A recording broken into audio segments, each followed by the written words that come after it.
Today we're going to give you a big one. The entire Titans Rebirth run that started in 2016 and basically ran for quite a few issues. This basically tells the story of the Titans that we know being brought back after they were basically removed from continuity for the entirety of 5 years. So I hope you guys enjoy today's story, and let's get into the Titans Rebirth. This is the Comicstorian full story channel, where I take your favorite comic books, turn them into audio dramas. If you enjoy this type of content, consider hitting like, subscribe, as we bring out a lot of videos here on a regular basis. And if you want to be up to date as we create the videos, check them out on our main channel at Comicstorian. Now let's get into this.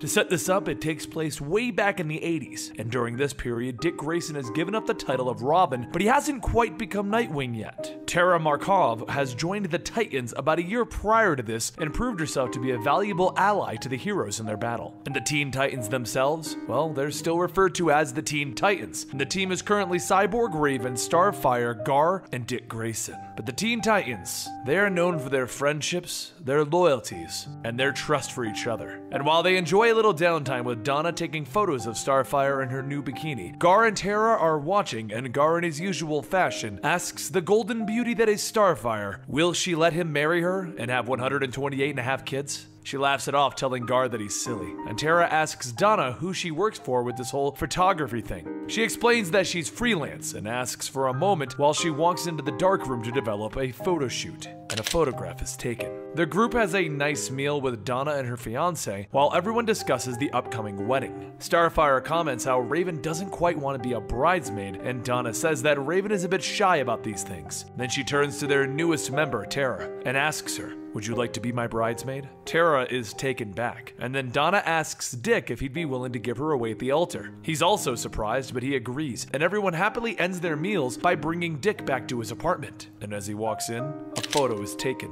of the window and the door. Tara and Gar walk through the snow together, where they eventually find Cyborg trying to learn how to ice skate and kids mocking him. As Cyborg brings them back to his apartment, he explains that his grandparents are going to be returning, who they are and why he dislikes them, and a photo is taken. Gar and Tara continued walking around, and as the sun begins to set, Gar stops her and says that he wants to say something. He wants her to know that after a year of working together, he may have developed feelings for her. She shushes him and leans in for a kiss. And then with that, she hops on the raft back to the Titan's tower, as Gar changes into a bird, soaring into the sky happy as he can be. A photo is taken. The next day, the Titans continue their daily training routine, and a photo is taken of Cyborg's limits, another of Starfire and Donna fighting, and then a final one of Raven's face as she comes out, with a scowl staring at Tara, because she knows something. She suspects something evil. The fact is, Tara is working with Slade Wilson, also known as Deathstroke the Terminator, and that night as she dons a dress and walks into his living room, he explains that his master plan is coming to completion. Over the last year, he's been compiling files on all of Tara's photos and knowledge. He's been gaining all of the inner workings of the Titans, from their identities to their homes. He intends to complete a contract that he himself did not accept, but his son did before the Titans defeated him, and he tells her that their plan begins the next day. And with that, she sees him looking at old family photos and asks if he's going soft on her. And the next morning, Dick Grayson takes a seat to begin writing for the day, when his window is smashed in by Deathstroke. Dick stands up confused. How does Deathstroke know where he lives? How does he know that Robin is Dick Grayson? But before he can question if this is the biggest coincidence ever or if he knows, Deathstroke just tells him, "No use of pretending. We both know who you are, or who you were."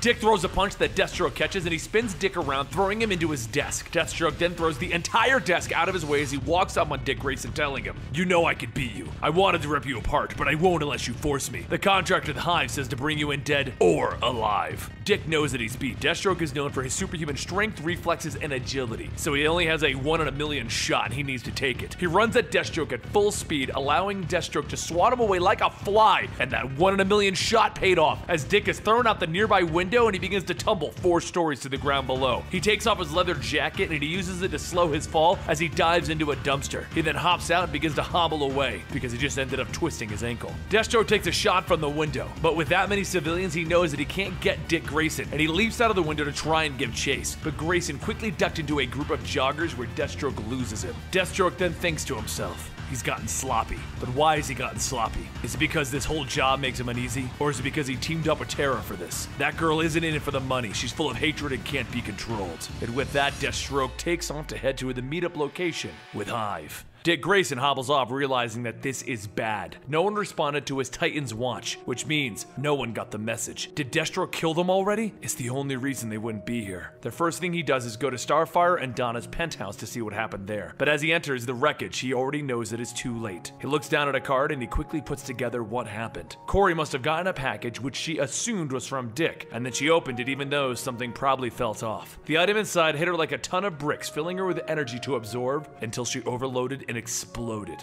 Grayson continues to walk through the penthouse looking for Donna, and he enters her dark room and he finds fluid spilled on the ground, and he puts it together that Deathstroke must have gotten to her. He must have changed out the fluids for her dark room for different ones that once combined created a toxic ether. Dick already knows what this means, but he insists that he needs to see it for himself, and he takes off to Vic Stone, the cyborg's apartment. He sees the answer right away as he sees a chair rigged as a trap to electrocute Vic. And the next thing he does is go to Titan's Tower, the home of Terra and Raven, because he needs to know. He needs to see for himself. He walks inside and sees the signs of battle right away. Rocks thrown around from Terra and no sign of Raven. But that doesn't make any sense. Who could have gotten into the tower, and who could have snuck up on Raven when she can sense evil? But before he can even come up with an answer, a woman appears behind him and tells him, "You're wrong. Deathstroke was never here, Mr. Grayson." He turns around demanding to know who she is, and she explains. Her name is Adeline, and this is her son Joseph. And then she asks him, "Do you prefer Dick now that you're no longer Robin?" He ignores her, asking her how she got into a private residence, and she stares at him coldly.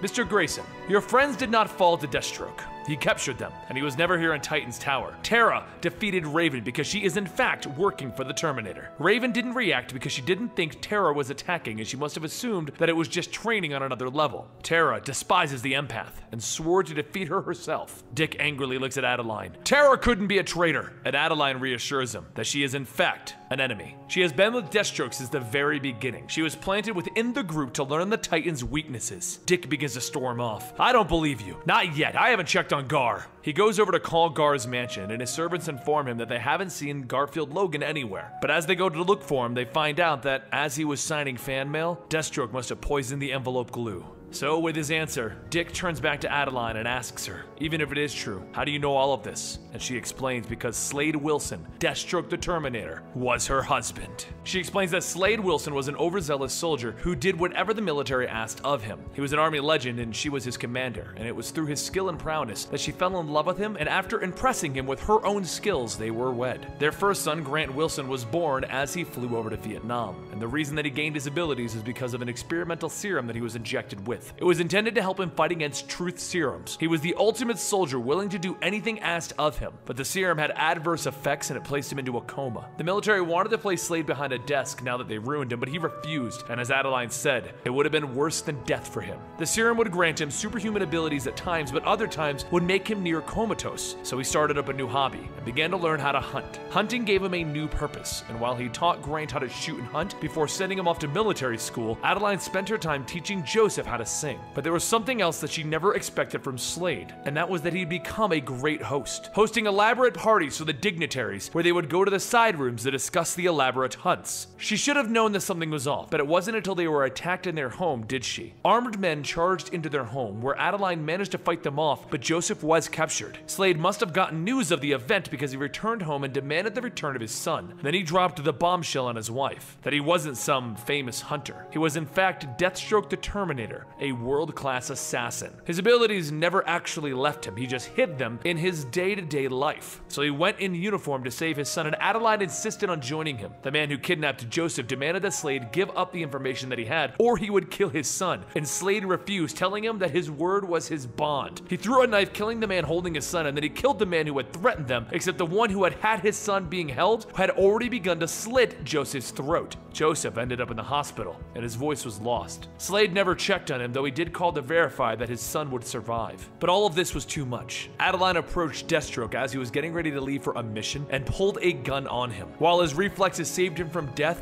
she did shoot out his eye, and that was the last that she saw of him. Now her and Joseph have been tracking Slade, and once they found out about Terra, they decided to stay an arm's length away until they made their move, for fear of her doing something. Oh, and she knows where Slade is keeping them all if Dick wants to track them down. Of course, Dick snaps at her. "You knew this whole time? Why are we wasting time?" And Adeline stabs him. "Are you going to charge into a heavily armed base as Dick Grayson?" So Dick walks upstairs. "You're right. It's time I became a full-time Titan again. He walked into his room where he begins to think to himself. I've been rolling over names in my head for a while now, but I need to be the sum of everything that my mentors have taught me. I want to use a name that means hero, and I decided to take the name that Superman used a while back from his Kryptonian heritage. So with that, he donned a new costume and walked back downstairs to introduce Adeline and Joseph to Nightwing. And that's when Adeline explains that Joseph is going as well as Jericho. He has powers inherited from his father's serum, the ability to enter other people's bodies and control them. Meanwhile, over at the Hive headquarters, the Titans begin to wake up, and the Hive leader that is there explains they are now strapped to the machine that will sap them of their powers and use it for their glorious goals. They all see Deathstroke and they realize that he's the one that captured them. And then they all wonder how he got all of the information in order to find them at their homes. And that's when they meet their traitor, Tara. She lights a cigarette and informs them all that she just wants to watch them die. Gar is most distressed as he tells her to fight Deathstroke, he must be controlling you! And Deathstroke snickers. Poor Garfield Logan. Illusions die hard, don't they? He then turns to Hive demanding Grant's payment, because this was not his contract. It's the contract that he picked up when his son Ravager failed to complete it. Hive informs him that he did not complete the contract though. He is still missing Dick Grayson. And outside, Nightwing and Jericho are making their way inside. Quietly they sneak in and Nightwing sees the usefulness of bringing Jericho along, as his ability to take over the guards' bodies and make them fight each other. But just as they think that it would be a simple snatch and grab rescue operation, they discover that the head of Hive is on his way to this location with the capture of the Teen Titans. Nightwing and Jericho break into the main room where the Titans are being kept, and they begin working their way through the Hive members until eventually Dick is face to face with Tara herself, the traitor, the betrayer, the person that he trusted, and she instantly pelts both Jericho and Nightwing with the rocks, knocking them both out. Then finally, Hive won. Tara takes a drag from a cigarette before the call goes out for the Terminator to return. He walks back into the main hall telling them that he'll get Dick Grayson soon, only to be shocked that they have captured Dick Grayson and his helper. While he isn't happy that Tara finished his contract for him, he decides to just take Grant's payment. But that's when Hive informs him that Grant Wilson's payment was the powers that they gave him. Tara walks over to him telling him not to take it so hard. He still has her. Plus, she's got Blondie along with Grayson. Deathstroke turns to see the helper and recognizes his son instantly, and he turns to Hive, demanding the release of that boy. Tara sees Deathstroke suddenly caring about a random person and realizes that that's the boy from the family photos. This is Deathstroke's son! She begins to spout off information about Deathstroke's life, how he has a kid, and revealing everything to Hive, but that's the time that it happens. Joseph looks into Deathstroke's eyes. He looks into Slade's eyes, his father's. And that's what he needed to steal his body. Instantly, he backhands Tara and pulls out Slade's gun, shooting the locks, holding the Teen Titans in place. The call goes out. Titans together! As Donna, Gar, Starfire, and Cyborg all charge into the fight against Hive. But while the Teen Titans are beginning to win, Tara begins to wipe the blood from her mouth as she is confused. She thought that Slade cared for her, loved her! So she launches a rock pillar out, throwing Slade into the sky, crying out, "You're all dead!" Raven appears in front of her, trying to slow her down, but Tara smacks her down and continues to pellet Deathstroke with more and more rocks. As he's trying to call out for her to stop, that he has no control over his body, Jericho continues to hold onto his body as he tries to fight against Tara, and she keeps trying to kill him. Eventually, she opens up a chasm into the very pits filled with lava, and Deathstroke calls out for his son to release his body so that they can both survive. But as Jericho leaves Deathstroke's body, Tara smacks him hard, so Nightwing throws a disc, hitting Tara in the head, and then Deathstroke hits Nightwing in the back! After all of the back and forth, it's down to Deathstroke versus Tara, and Slade tries to talk her down, telling her that they can talk about this later. But that's when he sees her true nature, the person that he was afraid of, the evil person that she is, the uncontrollable rage inside of her. And regardless of what he says, she shouts that she will kill everyone! Gar finally gets free from his own fight, and he runs over to stop the both of them. He shouts at Deathstroke that Tara is with the Titans, rescuing her from the killing blow, and as she lands on the back of Gar, while he's an elephant, she begins to charge up her powers. "You stupid moron, I've never been with you! I've hated you!" And Gar looks up to her hurt. Why? She throws her powers up to knock Gar aside, and then Donna runs over to hold Tara down. Gar quickly morphs back into a snake and breaks out of the rocks that Tara used to bury him, and then he charges in, demanding to know why she's doing this. But while she continues to battle everyone, she informs him that it's because people with powers like theirs, others should fear them. Fear and hate them! They should not be helping anyone! But while this is going on, Deathstroke is fighting against Cyborg and Starfire, and just as he crushes Cyborg's arm, Tara begins to bring down everything around them. In her hatred, she causes everything to begin to fall and break apart, and no matter what anyone tries, everything crumbles, burying her in the middle of it. The Titans looked for hours and hours, throwing the rebel aside. No matter the betrayal or her motives, Tara was a Titan, and they wouldn't leave her. But eventually, they found her all right. And Garfield took it the hardest. While the other Titans went over to go check on their prisoner, Deathstroke, he stayed there, in the rubble, in the mess, holding Tara's body close to his chest, saying nothing. The next morning, they held a funeral for her, and they had a choice to make. Should she die a hero, or the villain that she was in the end? No one had the heart to tell the superhero community that had come to accept her that she had turned betrayer in the end. And so, they told everyone that she died in their battle against Hive. And that way her brothers knew that she was a hero in the end. And as the priest said his words, ashes to ashes, dust to dust, Garfield Logan couldn't hold back the tears anymore. Because here lies Tara, the friend, the ally, the lover, the Titan, the Judas.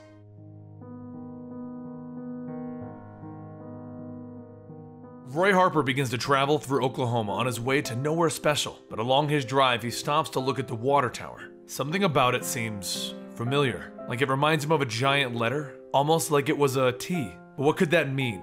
He thinks to himself, well, it's time to move on. And as he moves on, he stops by a convenience store to get a bottle of whiskey. As the clerk begins to ring him up, he decides that he has other things to do, so he calls over Narc to finish ringing Roy up. But as Roy finishes paying up, he ends up bumping his bottle and knocking it off of the counter. He quickly reaches down and he grabs it before it lands. And Narc says, "You're speedy." And Roy says, "What?" Narc tells him, "You're speedy, as in your reflexes." And Roy thinks for a moment, "Yeah, right, that's me, I'm speedy." As Roy heads back out to his truck, he starts to pull the top off of his whiskey. But there's something else bothering him, something that he can't quite put his finger on. Normally, people drink to forget, but Roy drinks to try and remember. Elsewhere, Dick Grayson makes his way through a building where some men are running an organ-selling business called Harvest. The organ runners are already bad enough, but these men are now dealing in metahuman organs, forcibly taking them out of people. Dick sneaks up on the men in the middle of a transaction while they're trying to sell Atlantean lungs. But that's when another man appears, killing the buyer and the sellers together. Dick tries to stop him, but the Atlantean man is way too strong for him, easily throwing Dick aside and leaving. As Dick begins to chase him, the man jumps in the water, and Dick watches as the Atlantean creates a whirlpool, and Dick just can't help but stare at it. It reminded him of something, but what? Before he could figure it out, he decides that he should probably get the heck out of there. Meanwhile, over at the Golden Star Awards, Malcolm Duncan is called out for winning an award for the music that he made on a movie. But as he walks up to the stage, he gets an odd feeling, like these stairs seem to go on forever, and he doesn't want to go up them. He looks back at his wife and he shakes the feeling, and then he continues to walk up to receive his award. But during this time, Dick has made it home and he's now stepping out of the shower as he tries to recover from the throw that he received by the Atlantean, and he receives a phone call. Dick asks who this is, and the voice tells him, an old friend. So Dick tells her that friends use names, and she tells him that her name is Lilith. Lilith states that he needs to go find them. He was so close to Garth today, but remember when he got away? That whirlpool? What did it remind you of? Dick tries to remember, but he can't. Meanwhile, over in a parking lot, Roy begins to wake up in the back of his truck, but as he tries to get up, he ends up falling out onto the pavement. Roy decides that he needs to contact his counselor to tell her that he's sorry that he didn't show up yesterday, and right now he really kind of needs her. Lilith is the one who answers, and she tells him, of course, just get over here as soon as you can, and they'll talk about these dreams that he's been having. But as Lilith hangs up, she goes to put the file, Speedy, back, and she says that she knows that he's watching, and she won't let him have them this time, and she files Speedy under T. As Roy begins to drive to see Lilith along his drive, he sees something on the road and he ends up spinning out of control. He jumps out of his truck and he draws his bow, knowing that he saw something, but before he can find out what it is, the cops pull up and they tell him to lower the bow. Back at the convenience store that Roy was at, Narc wakes up to the sound of the store clerk beating on the storage room where Narc is sleeping, telling him that he needs to get back to work. But as Narc gets up, he tells the clerk that he has other work to do. The clerk asks what kind of other work, and Narc pushes him out of the way, telling him that it's time to go out and hunt. Back with Roy, the officers begin to try and arrest him for driving under the influence, and Roy tells them, please, he needs to go see someone, it's extremely important. The officers continue to try and put him in cuffs. Roy breaks free, knocking the officers down, but before he can leave, he hears a voice calling out to him. Hero, hero, teenage hero, look at you. Run now, quick as a flash, step by step, I'll show you what to build.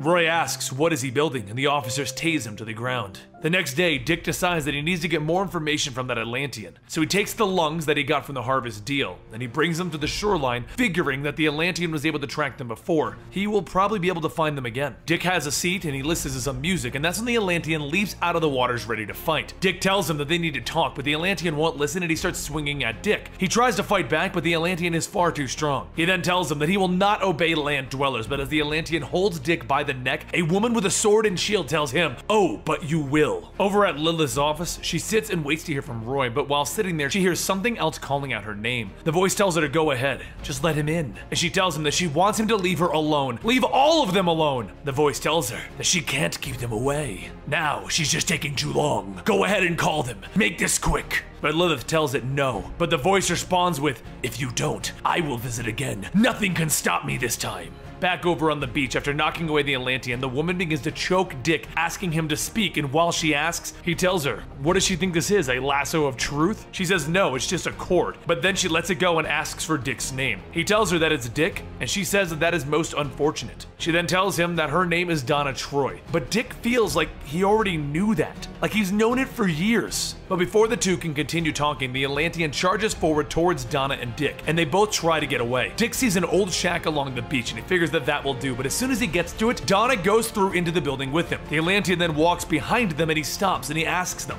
what is this place? As Dick looks over at a sign stating Teen Clubhouse, and he says that he guesses it's not him that feels weird seeing that, huh? In the jail where Roy sits, one of the guards questions him about his bow, and that's when there's a loud crash, and the guard leaves to check on it. But before long, Roy hears the guard getting knocked out, and then a figure appears before Roy. It's Narc, and he's holding Roy's bow. Roy says, it's you from the store, but why are you dressed like that? And Narc tells him to hunt, and he draws the bow at Roy. He fires it at Roy, but Roy manages to catch the arrow between his hands, and Narc tells him, you're speedy. Narc then opens up the prison gate, telling them that it's time to go. Fate is waiting for them. Back at the clubhouse, Dick, Donna, and Garth all begin to talk about how it's strange. They all feel like they've known each other before, but they can't remember from when. But not only that, it's almost like they have invisible names. However, before anyone can question any further, everyone begins to hear something loud, and it stops everyone. Except that it has more of an effect on Malcolm, and it actually puts him to the ground unconscious. And over on the top of a building, Hawk and Dove are looking over the city, and Hawk asks, what was that? And she tells him, what was what? And he tells her, surely you heard it too. And she says, honestly, she didn't hear anything. Back at the clubhouse, Dick, Donna, and Garth begin to recover from what they can only describe as a scream. And Dick says that it sounded more like music or a tune. Except that this scream also brought a dream to them. One that they all saw. One where they all saw each other. The three continue to question each other, but Donna asks Dick again if his name is Dick Grayson, and he says yes. But that's when she asks him, so then what is the name Robin? Dick tries to think back. He's used so many names in his line of work. Robin, Grayson, and some others too. But they're all kind of masks, aren't they?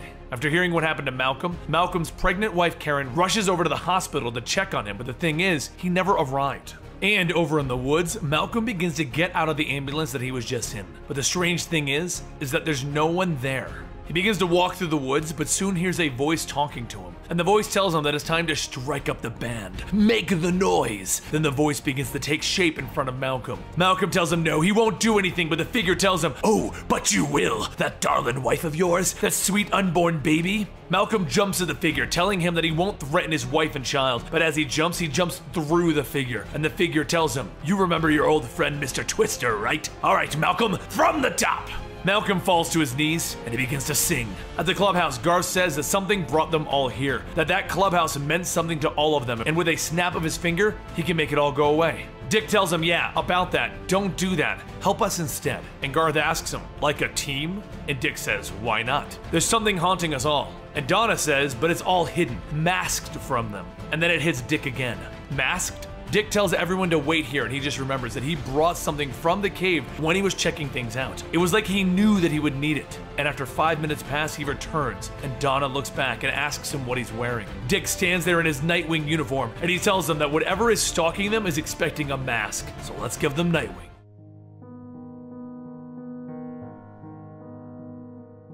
Over in the woods, Malcolm Duncan sits, and he tells the Twister that he doesn't know what he is. He doesn't know what any of this even means. And Twister tells him, of course you don't. You and your teenage hero friends deliberately forgot, just to spite old Twister's needs. Twister goes on to tell him, not to worry. The funny thing about memory is that even when you try to forget something, a scrap of it remains. And soon, you'll remember. Back in town, Dick Grayson, Donna Troy, and Garth all head over to a diner to see if they can figure out what's going on. Why do they remember working together? What did that team teenage clubhouse mean to them, and that's when they meet an officer there. Dick asks if he knew anything that happened in this town 4 years ago, and the officer asks, "Do you mean the scare?" The officer tells him that it was an old story about some wild beast that used to scare the kids, but about 4 years ago, people started to actually see it. Dick asks if they asked for outside help, and the officer tells him that he doesn't really remember. So Donna tells Dick that this all seems familiar. They knew this man, and Garth agrees. The officer was a boy then. He was a boy then. They were all younger. Garth states that it seems like they did this on purpose, and Donna asks, what, mass amnesia? Dick says that whatever it is, it was deliberate. It's like they had to forget what was happening. Donna asks the officer what happened to the wild beast, and the officer states that he doesn't remember. But soon afterwards, they were just never troubled by it again. Dick then thanks the officer and decides that they're going to go check out the woods, and he tells the officer to spread the word around town that there's no need for a panic. Robin, Wonder Girl, and Aqualad are handling it, and Donna stops him. Why did you just say that?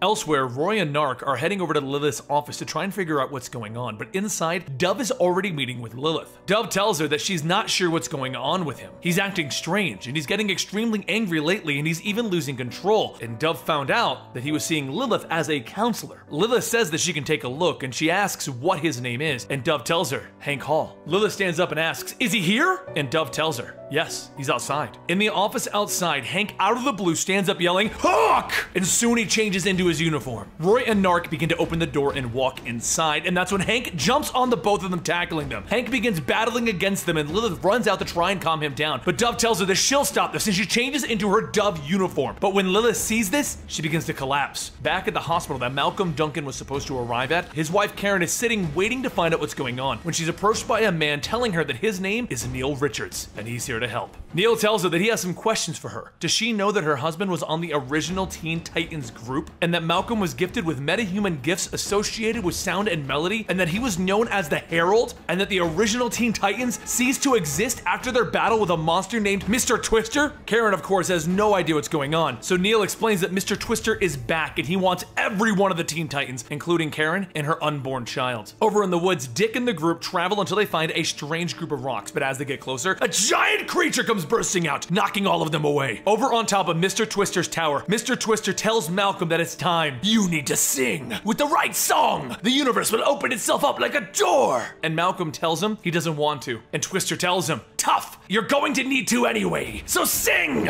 And with that, Malcolm began to sing, loud enough for every one of the Titans to hear. The singing travels to everyone, even affecting Karen. Nark and Hawk continue fighting until Nark finally knocks Hank down, and Dove asks if they also need to fight. Dove tells him that she absolutely did not want to do any of that, and Roy begins to get back up, and he states whatever is going on, pretty sure that it isn't good. Everyone begins to calm down, and Lilith takes everyone and begins to tell everyone they were all once the Teen Titans. All of them, except for you, she says, pointing at Dove. Lilith has no explanation for this, but Dove shouldn't even exist. Lilith begins to explain that everyone here knew each other a long time ago, but they all forgot. They forgot everything. Their names, the things that they've done. It was the only way to actually stop Twister. Dove asks, how does one forget? And Lilith tells her that with psychic blanking, she can do it. She's an alpha class psionic. The only reason that she remembers is because about a year ago, Mr. Twister came to her whispering the truth. Back in the hospital, Neil begins to explain Mr. Twister to Karen. He tells her that Twister is a demon that exists outside of this world, and he's trying to get back in. Her husband Malcolm was among the Teen Titans when they defeated him, but in order to loosen his grip on all of them, they had to sacrifice something, and that sacrifice was them forgetting everything, which is why Malcolm Duncan himself never knew what happened, and right now, he's in danger. And there's one more thing that Neil needs to know from Karen. Because of her connection to Malcolm, how long has she had superpowers? Deep in the woods, Garth and Donna continue to fight the wild beast known as a mammoth, until they both finally attack a mammoth at the same time, coordinated, punching him to the ground. And Garth tells him that maybe they were a team before. Donna goes to help Dick Grayson up, telling him that her and Garth stopped the threat. And he tells her, good, that's called teamwork. But Garth tells him, what now? And Donna points to the spiral tower off in the woods, telling them that she thinks it's fairly apparent that they need to go there. Back in the hospital, Karen starts to state that she has no superpowers, and Neil tells her,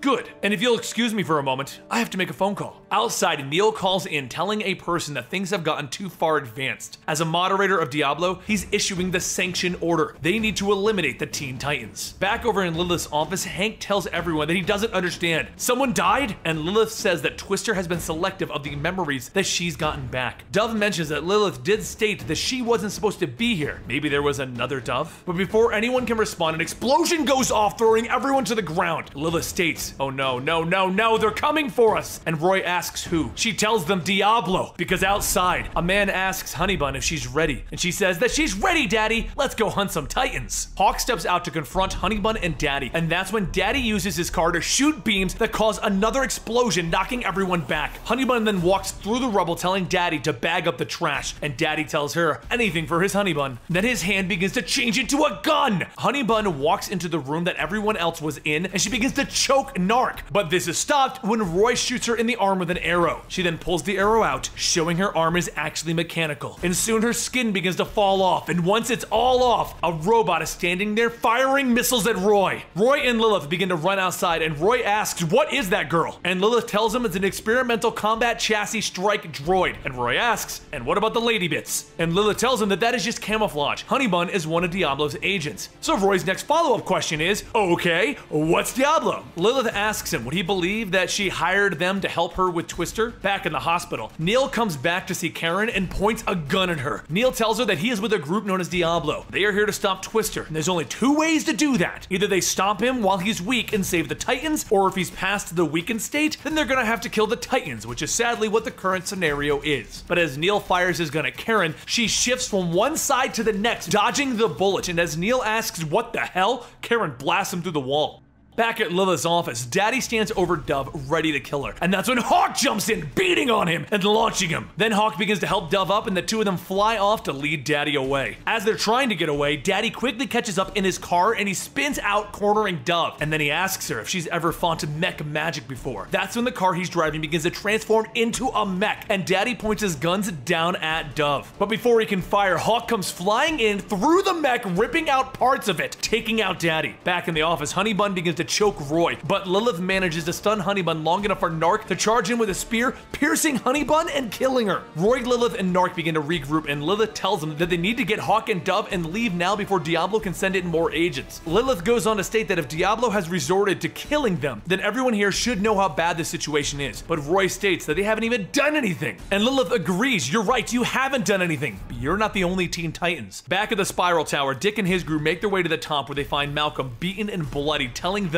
that he's saying, and they had to come. Dick tells him it's okay, but Malcolm states that Wonder Girl, Aqualad, Robin, you shouldn't have come. Go now, flee. That's when Twister appears and tells Malcolm, that's not very friendly. They came a long way to be here. Donna asks him what he wants, and Twister states the same thing that he wanted last time, Wonder Girl. And Donna tells him that she doesn't remember the last time. So Twister tells her that she remembers enough to get stuff done. And with the 4 of you here, and the other 6 on their way, we'll all be together soon. Me and the 10 of you. Twister then calls out to Malcolm, telling him to sing, call them all back home. But Malcolm tries to say no. He's not the Herald. He's Malcolm Duncan, and Twister can go to hell. Twister tells him that he doesn't want to go to hell. He wants to bring it here. So Malcolm turns to the group to tell them that Twister has no solid form. That's why he had to use Mammoth. And Donna starts to help Malcolm back up, telling him that he doesn't have to do anything that he doesn't want to any longer. Twister tells her, yes, he does. I'm already clutching his mind. Go ahead and sing, Herald. Malcolm tries to fight it, but he begins to walk off towards the amplifier, and a flash appears before him, and it's Karen. Karen yells to Twister, telling him not to hurt her husband, and she blasts him with an energy beam. Garth then says, oh great, now we have a very pregnant female, and Donna finishes up with, who can blast stuff out of her hands, and Dick tells him, you're missing one important detail. She hurt him, which means that we can hurt him now. Everyone begins to beat on Twister, and that's when he releases a giant electrical blast, knocking everyone down. Twister then says, yes, you can hurt me, but I'm growing stronger by the second. You can't stop me. But as he's trying to finish his sentence, an arrow is shot into his back, and Roy has a question. When they were a team, did they ever have a battle cry? Because now's the time to use it. Twister pulls the arrow out of his back, and he tells everyone, that's enough, no more games. Everyone is all here, my 10 little Teen Titans. He then begins to force everyone to their knees as he grabs Malcolm, telling everyone that it's time to open the door. Now, they need to make the transaction and let the feeding begin. He takes Malcolm back over to the amplifier, telling him to sing, and bring him.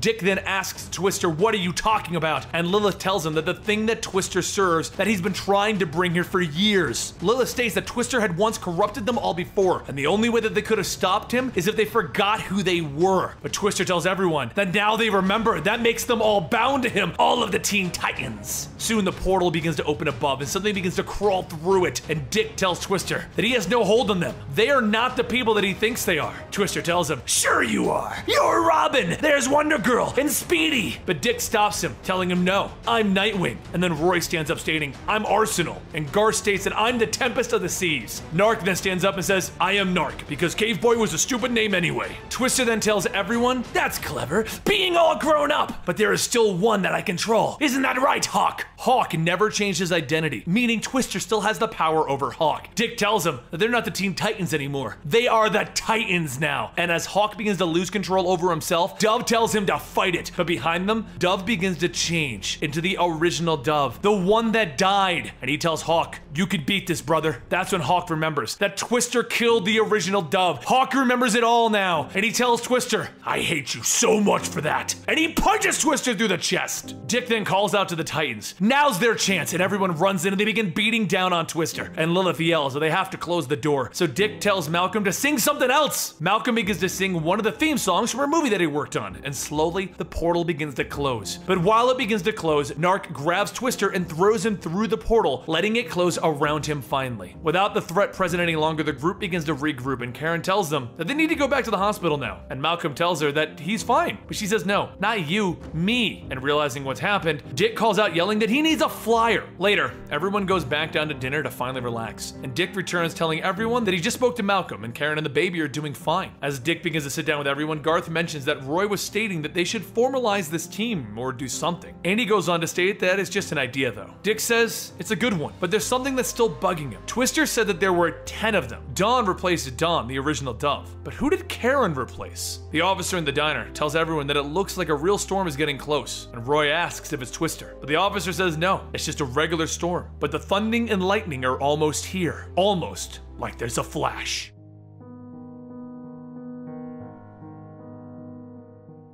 Once upon a time, they were the Teen Titans. They were more than just heroes. They were lifelong friends. A special spark held them together, and that was a rare thing. Every second they had together was a gift. And then it became a memory, and it faded. The memory of the team had been taken, ripped out of the history of this world. Only Wally West remembers those memories. Wally West is the fastest man alive. He used to be Kid Flash, but he's not a kid anymore, and everyone has forgotten that he existed. He looks down sadly at the photos that he knows that he was supposed to be in, only to see himself missing when someone shouts, "Who are you?" from behind him. He turns around to see Dick Grayson in his Nightwing costume. "Dick?" he asks, which shocks Nightwing. "How do you know my name?" And in response, he jumps in, trying to grab this intruder. Wally tells him to slow down, he isn't here to fight, but as Dick gets closer to him, a shock comes out of Wally's hand, and it hits Dick. He screams out in pain, hitting the ground. "Did you just tase me? What the hell, Wally?" Then he stops. "Wally? I don't understand. I know your name, but I don't know how." Wally smiles, and he puts his hand on Dick's shoulder. "I'll explain soon. But first, where are the Titans?" "Right here," Arsenal says, as Wally looks around and notices that he's kind of surrounded. Hi guys." The Titans all open their attacks on Wally, and he moves at speeds that he's known for, dodging all of them. Dick tries to tell the Titans to stop, but they're so focused on removing the intruder that they don't even hear him, and Wally quickly finds himself under a mental assault from Lilith. With an opening finally there, Arsenal hits Wally over the face, but that hit gave him the same shock that it gave to Dick. And he remembers. He remembers who Wally is. He remembers when he showed Wally his apartment, and they talked about being sidekicks, and he offered Wally a beer. Then Donna jumps in on Wally, and he realizes what's going on. He stops moving, letting her connect with him, and the shock happens again. She remembers. She remembers Wally showing her fun, teaching her about pranks, and showing her water balloons. Lilith grabs him next, and once again he lets her, and the sparks fly, and she remembers. She remembers Wally holding her tight as she told him reading thoughts is overwhelming for her, and the two of them kissing. Garth also received a shock, remembering his desire to return to Atlantis, but Wally being the one to convince him to stay here with his friends. Everyone is shocked. It's Wally! It's Wally! Nightwing looks over at him with a smile. The first thing that I remembered wasn't that big of a deal, and he looks back on his memory of him and Wally stealing the Batmobile and going for a joyride. He turns to his friend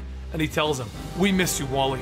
and Wally is finally home. So Wally explains everything. That time was removed to weaken friendships and relationships, and that he was trapped in the Speed Force, but he got out thanks to Barry Allen. And that this new threat is here, and they need to be ready to stop it, because the Titans are going to figure out what's going on and how this happened together. He then holds up that picture that he was missing from, and he finds that he's back in the background finally, added to the timeline.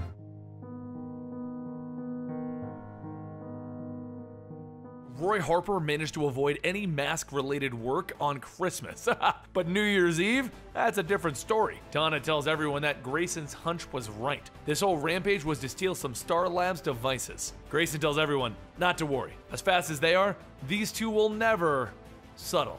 Grayson looks up to see Ding Dong Daddy and Honey Bun racing by. Just as they leave though, Grayson fires a hook into the car, telling everyone to gather on him. He's about to tail them, literally. As Daddy rips through the streets, Roy moves into position. Once ready, Roy calls out that he's got a clear shot of Honey's robot wires underneath the skin suit. So get ready to hit Daddy. As Roy fires, the arrow breaks and Honey Bun tells him, "You really think some cheap shot would work twice? My man had me armored up and supercharged." Daddy rides down the building that he was on towards Roy, causing him to jump out of the way, and he shouts, "Consider yourselves lucky, no one paid us to off you tonight," and he drives by. The rest of the Titans gather, with the exception of Wally, and Roy says, "There's no way that we'll be able to shut these two down before midnight now," and Lilith asks if this is why he brought them here, so that he can kiss some party girls. She just happened to pass some on her way over. Grayson then adds he's sorry if he wanted to play tourist, but Roy stops them, telling him no, but it's great to know that you think so highly of my intentions. You want to know the real reason that I brought you all together here on New Year's Eve? Well, even though I don't like talking about my addiction and recovery, I felt how powerful and positive it would be to mark a new beginning, like starting a new chapter. That's why I've always liked New Year's Eve. It gives me time to reflect on what's important, break the bad,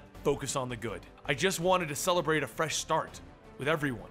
Lilith then apologizes that she pushed any buttons, but Grayson says, "That's it. We don't have to catch them, we just have to push their buttons." A little while later, Lilith catches up to Daddy and Honey and tells them, "Why are you leaving so early? How about we settle this over a race? If they win, the Titans won't come after them. That is, if he's not too scared." Daddy spins around and heads back, and Roy tells Grayson breaking into a car is not what he meant by fresh starts. He's trying to put this life behind him. Grayson tells him not to worry. If he wrecks it, he'll have Batman buy the owner a new car. So Roy pulls up next to Daddy, and Honey calls out that this will be a straight race. If they win, then they're cut loose. Lilith then does the countdown, and as she shouts go, the two cars speed down the street. Daddy pulls far ahead of Roy, and just before the finish line, Donna and Garth jump in Daddy's way. The two grab the car and toss it aside. Honey flies out of the car as Daddy and it go crashing into the waters below. But just as Donna and Garth enjoy the sight, Honey pulls out a gun, and a second later is shot by an arrow and electrocuted. Roy tells her that she may have armored up, but she is still made out of metal, and it still conducts electricity. A little while later, Grayson tells Roy that he's sorry that he didn't get to see the ball drop with him, but Roy tells him it's fine. The new year wasn't the important part. It's the resolution on marking a new chapter together. Donna then gives Roy a kiss on the cheek, and Lilith says that he got that midnight kiss after all. Roy then says normally it's done on the lips, and Garth tries kissing him, asking, "Like this?" Everyone begins to laugh, and Grayson remembers that he's going to be late.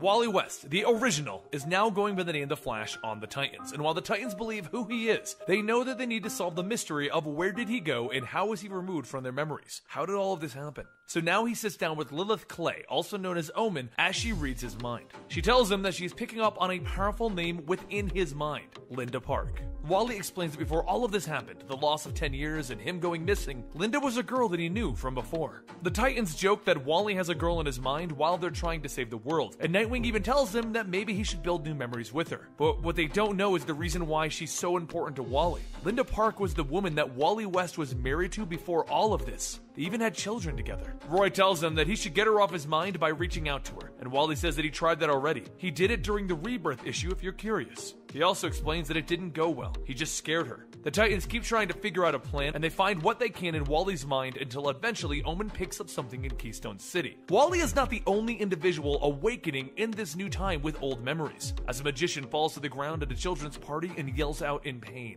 Then through the smoke stands a much younger man, and he waves his wand in the air announcing, "I remember now! I'm Abracadabra, the greatest magician of all time! I'm the man who made Wally West disappear. And for my next trick, I'm going to destroy him. Meanwhile, elsewhere in Keystone City, Linda Park makes a move to the police line to ask what's going on. She lets them know that if there's a news story, they have to let her in. She works with the media. And the officer explains that there are some individuals in tights that appeared out of nowhere and now they're standing there. She then sees that they are the Titans. Well, not the Titans from today. No, instead they are the Titans that Abracadabra remembers in their old outfits. She runs past the police officer, recognizing Wally West, or at least a approximation of him. She asks him if he remembers appearing to her before. She wants to know why he did it, and why did he act like he knew her. He tells her that he doesn't remember anything. It's almost like he was just born. Robin then turns to him and tells him, "Hey, Kid Flash, it's time, they're almost here." Linda asks, "It's time for what?" And they all break out going nuts. It's time to go crazy. And what's the point of the crazy old Titans? Abracadabra showing off his versions. Just as the real Titans arrive, Nightwing the leader, Donna Troy the Amazon, Arsenal the marksman, Omen the psychic, Flash the speedster, and Tempest the Atlantean. Evil Roy catches Arsenal's arrow and fires one back at him, only for Donna to block it with her shield. Nightwing tries to tell everyone to get out of there, but Robin jumps in throwing batarangs at him. Then Robin gets the upper hand against Nightwing, throwing him to the ground. Meanwhile, Flash is chasing the evil clone Kid Flash. The race of the speedsters begins as classic Kid Flash outruns Flash. He quickly trips his doppelganger, and then he asks his friends how they're doing. But Donna is having a problem, telling him that these doppelgangers fight like the real things. During the battle, though, Omen finds Linda Park hiding out and asks who is she. She explains that she is Linda Park from Super News, and Omen stops her. "Wait, you're Wally's Linda?" Linda asks her what does that even mean, and the evil doppelganger Lilith hits Omen with a mind blast, disabling her, asking the same question. Evil Lilith then reports back to Abracadabra that this Linda Park woman is really important to Wally West, and that's when Tempest sees the woman reporting and demands to know who she's talking to. He then sees Abracadabra up on the rooftop watching the entire event. As they try to figure it out, Abracadabra can't believe that that's Linda Park. That means that Wally has already broken his own history, so he decides that he's going to speed up his plans by destroying Wally West. As Tempest comes out of nowhere hitting him, demanding to know who he is and what is he doing here. So Kadabra decides that he's going to start his plans by killing Wally's friends, starting with Garth. And just as he hits him with a lightning bolt, Wally runs in trying to save him.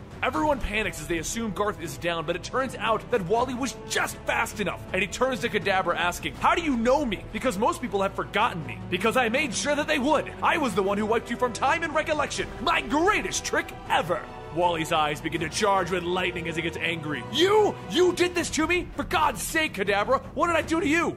"Thwarted me, every single time." Nightwing jumps in asking if Wally needs a hand, but Kadabra isn't ready to fight them all and he teleports away. And with him, he teleports the fake Titans. Wally immediately wants to go down and talk to Linda, but Nightwing tells him to leave Omen there. She's a trained counselor and she can help. So Wally explains who Kadabra is. He's a techno-mage from the future. He stole his tech and he came back to this time to get famous, but Wally has stopped him every chance that he can. But while they clean the mess up from the fight, two more individuals that were there with them on their recent adventures see them on the news. Mal and Karen. And Karen wants to help them, though Mal tells her not to bother Nightwing and his friends. Nightwing and the Titans head off to a pizza parlor where they sit down and they talk about this. Is this another situation of their past being altered? Is this the big threat that Wally was here to warn everyone about? But Nightwing says that it doesn't make any sense. Kadabra's a showman full of tricks. He's too selfish and spoiled to have edited the world. But while this is happening, Kadabra is telling his fake Titans that they need to do better! Back at the pizza parlor, Omen arrives and tells everyone that all the people back at the battleground are panicking, but she left Linda there with the EMTs. Thinking that this is his chance, Wally races off to find her and he stops right in front of her, scaring her again. He begins apologizing for startling her, and then he apologizes for what happened earlier, realizing that he was apologizing before he was even apologizing, and the only thing that Linda wants to know is, what's going on? What is he here to tell her? Because last time it was that they were apparently together and in a relationship. He explains that he's aware of a timeline that she doesn't know about. So she asks, "What are you expecting? That I'm gonna fall into your arms?" And he tells her, "Oh God, no. I'm sorry for scaring you and everything." They stand there awkwardly looking at each other, and Wally begins to walk away, telling her goodbye. She stops him, telling him an exclusive would make up for this. He comes back and begins to answer all of her questions, until out of nowhere, Kadabra appears behind them, kidnapping her. Then he instantly comes back, reminding Wally that he intends to destroy his life from start to finish. As Wally tries to grab him, stop him, anything, he tells him, "You have 1 hour to find the girl, Flash," and poof, the magician is gone. Wally falls to his knees. He never should have come back. He's ruining lives, and now Linda's in trouble. Lilith appears, beginning to doubt herself. How could she not have seen this coming? It was a trap. She's a failure of a superhero. superhero, but Nightwing tells her not to worry. It's not anyone's fault that they were played. So Lilith tries her best to tap into Kadabra's mind again and sees him in 3 locations. Nightwing tells the team that they have to hit all 3 at once. So Lilith throws the locations into everyone's heads and they run off to each spot. First up, Wally and Arsenal run to a high school where Arsenal sits awkwardly in Wally's arms telling him, you can let me down now. He then flips the lights on and they don't see Linda. They see Robin and Kid Flash from the fake Titans. And without more than a few words, the group leaps into fight. Over at the Gallery for Art, Omen and Tempest arrive. And right away, Tempest is hit by one of Roy's arrows and then evil Donna jumps at Lilith. Over at the Key-Mart, Nightwing and Donna begin to fight it out with evil Lilith and Tempest. While everyone is fighting, Kadabra explains his plan to Linda. You see, he's amplified the power of the fake Titans so that the Titans separated can't beat them. Then he's going to stage a situation that will require Wally's fastest speed. And when he runs that fast, well, let's just say when a Flash runs at his top speed, poof, they're gone. Kadabra explains that Wally avoided that before by being anchored by the love of his life, Linda. But now you have no feelings for him. Well, bye-bye, Wally. And that's when he appears before Wally, telling him the horrible truth. The Titans have lost in each of the locations. Plus, here's Linda, about to be dropped into hot molten metals. So who will you save, Wally? Who will live and who will die? Wally grits his teeth. I'm gonna save them all. Oh, I'd love to see you try, but the clock is ticking and I'm afraid you're going to run out of time. Wally thinks to himself, he'll run faster than he's ever run before, even if it kills him. Wally rockets off with Kadabra telling him, run, Wally, run! He has to cross 7,000 miles in 6.25 seconds, saving the individuals at 4 locations that Kadabra has transported them all to. First up, he instantly grabs Robin before he can kill Arsenal, and he drags him out of the building, dropping him off at the Keystone City sign, smashing him face first into it.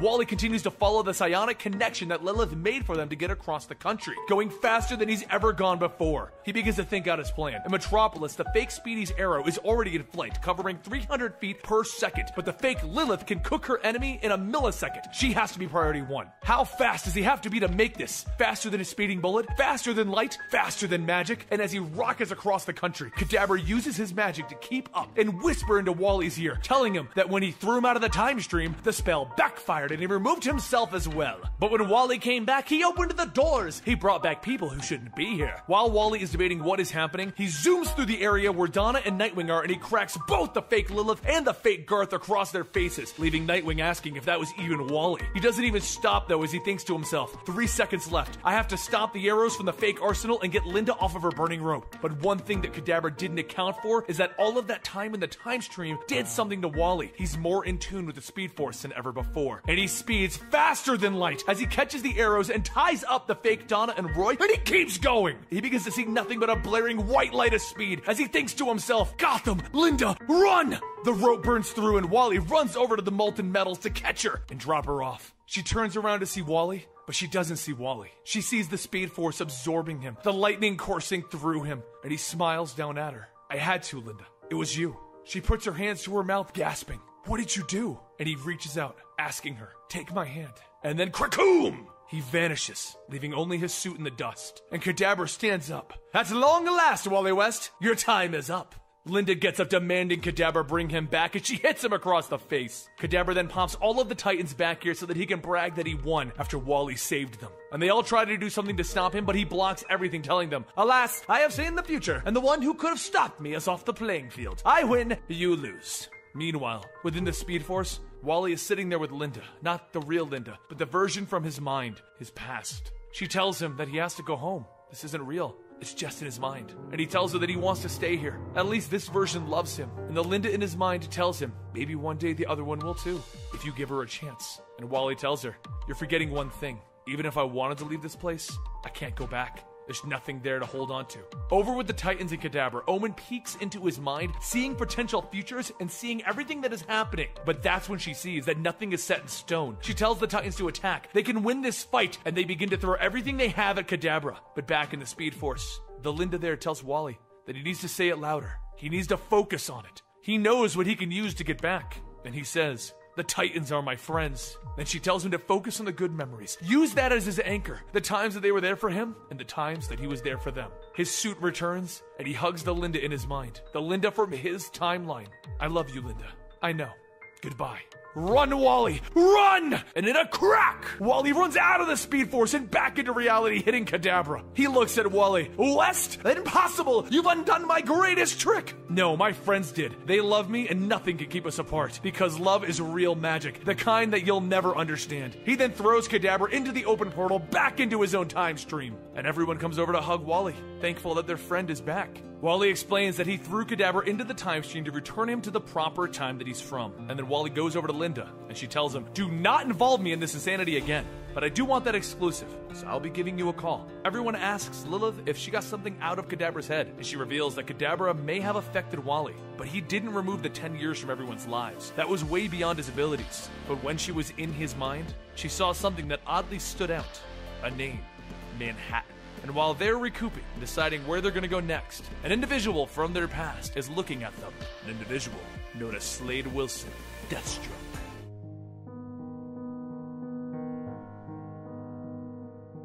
Is there anybody there? Rings off the halls of the empty room. Garth looks around wondering where he even is when there's a crack of lightning and Wally West arrives on the scene. But quickly following that, there's a second crack as Barry Allen screeches to a halt in front of them. Wally asks Barry what he's doing here, but in typical speedster fashion, they begin to talk it out so fast that Garth has to tell them to stop. Then he asks the question that all of them should be asking. How did the three of them get there? And Arthur Curry, aka Aquaman, walks up correcting him. How did the four of us get here? Garth bows before his king, and then the four of them begin to put the situation together. While they don't know how they got here, they do know that it must have been something powerful, and communications between the Watchtower and Titan's Tower has been cut off for them. As they begin to discuss the situation, Nightwing overhears them and he jumps over a railing just as Aquaman is starting to take control of the situation. He explains that they need teamwork, cohesion, and he begins to turn to Barry. Flash, you and your protege should, but Garth stops him. You're the leader suddenly? I'm a founding member of the Justice League and the King of Atlantis. What's your question exactly?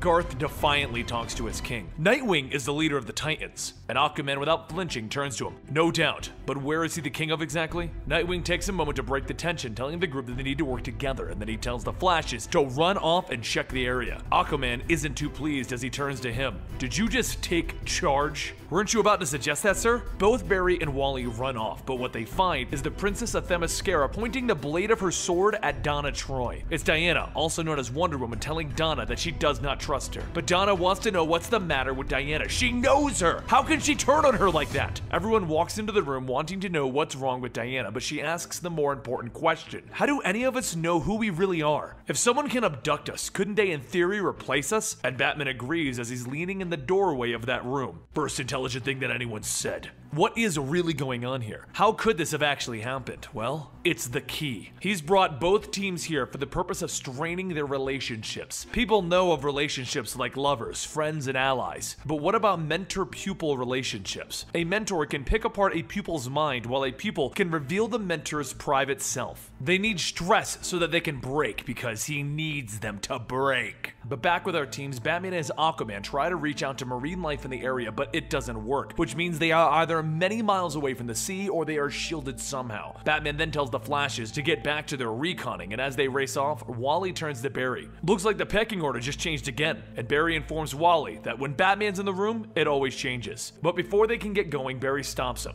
I want to apologize, Wally. So far you've been called my protege and my boy, but I don't consider you either. I consider you a Flash. The Justice League just isn't used to the Titans being grown up. Forget it, Barry. Even though I'm not your protege anymore, I am your legacy. And they both race off to check out the signs of the building. Back with the rest of the team, Donna approaches Diana to ask her why she's treating her like this. Is she being punished or something? And Diana tells her that it's not that, they just can't trust each other right now. No one can until this is resolved. But Donna presses on. It's more than that, you've been distant for a while. You're so cold towards me. And Diana shrugs it off and walks away. It's nothing. I can't trust anyone in here, just get over yourself. But while this is happening, Nightwing and Batman are watching. This isn't gonna work, Batman. We need to work as a team. This isn't a team. Until we know what's going on, I can't trust anyone. So do as I say. And then Batman begins to walk away from Nightwing. That's not going to work for you, for getting us out alive. So Nightwing does decide to take charge, and he points out the obvious. Look, they took the lasso off of Wonder Woman, which means we can't use it to find out the truth about any of us. But they did leave us the weapons. Why? Garth chimes in. To fight. It's always to fight. So Nightwing walks to the wall and tells everyone to hit it with everything that they have and asks Batman if he brought any explosives. He tells him no, but he did bring corrosives. But the key doesn't like this. It's too much teamwork. So he has a new plan, and in comes Metallo shouting, "It's time to die!" Of course, everyone is surprised, but this is the Justice League and the Titans, so they work together right away with Batman jumping on him to use the corrosives to burn away Metallo's armor. Garth then punches it in the gut while Donna jumps on its back swinging her sword. Just as Metallo goes in to crush Garth and Nightwing, Diana blocks it with her shield, allowing Donna the moment that she needs to cut off its head. Seeing an opening, Aquaman jumps on him, shoving his trident into the hole that once held the robot's mind. But with his defeat, the Flashes return and reveal that this place was built for them. No exits and they can't vibrate out of here, so who built this and why? Meanwhile, over at the Titans Tower in Manhattan, the rest of the teams are already hard at work figuring out where their teammates went. Back at the secret location, parademons begin to attack our heroes. Wonder Woman cuts off the head of one, while Aquaman charges in punching, and they ask the question, are they being tested? Is this Apocalypse? But as Batman shoots a grappling hook through another of the parademons, he tells everyone that they aren't real, but they're just as convincing as the fake Metallo was. Barry Allen then bounces between the parademons, punching them, asking, why would someone throw lifelike versions of some of our greatest foes at us? And Nightwing buries his batons into another parademon's eye sockets to taser his brain as he tells everyone it has to be psychological. Donna then stabs another in the head, asking if this is meant to break them down, and as Wally drops 4 more of them, he tells everyone it won't work because we're friends. And as their enemies are dropped, Wonder Woman asks, are we?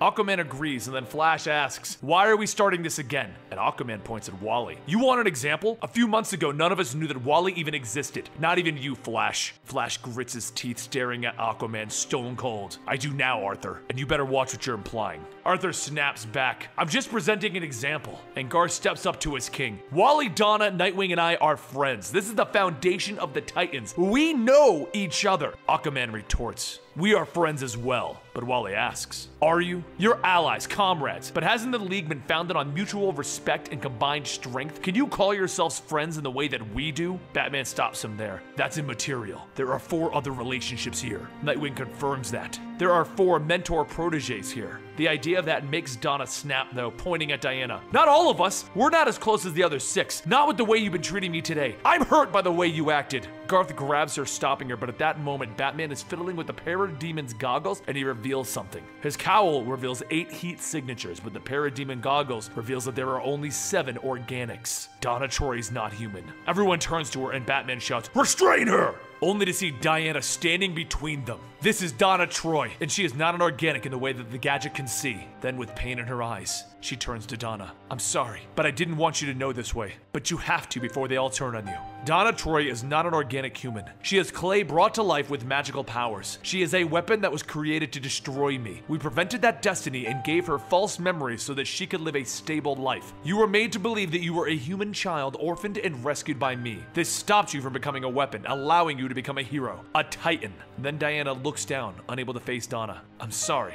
Donna falls to her knees with tears in her eyes, screaming, no! And back in the Key's control room, his readings are going off of the charts as the sorrow from Donna is what he needed. The bond is broken, and he now has the power to bring back whoever is the mastermind behind the Key's plan. But there's another effect from the strength of Donna's sorrow. Lilith is able to sense her friend in distress through the shielding as she tells the remaining League and Titans where their friends are. Back in the room, the rest of the Titans run to Donna's aid, and all 3 of her friends wanting to console her, telling her that none of this matters. She is their friend. She is with them. She's a Titan.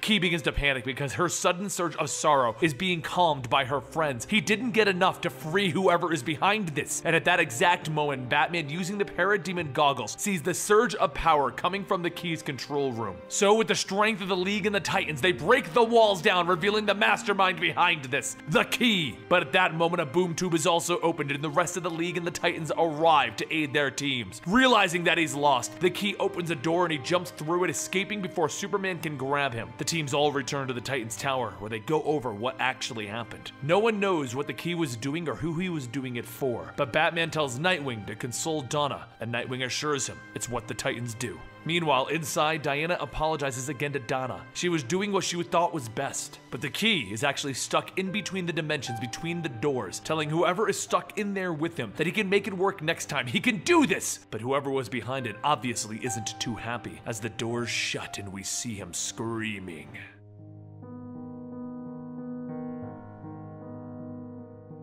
As Malcolm and Karen Duncan sit in the offices of Meta Solutions, Malcolm says that there is nothing to worry about here. These guys specialize in evaluating metahuman powers. Karen, Malcolm's wife, recently discovered that she too has powers and isn't sure how to handle them. Malcolm goes on stating that the people here can help people live with their strange gifts. For the ones who can't cope with them, they have ways of removing those powers. Karen says that she likes the way their lives are now. She doesn't want anything to come in and ruin it all. And Malcolm tells her that he doesn't remember much of his superhero lifestyle, but one thing that he does know is that it was scary and dangerous. That is why he's trying to find a way to say this, but he agreed to the cure.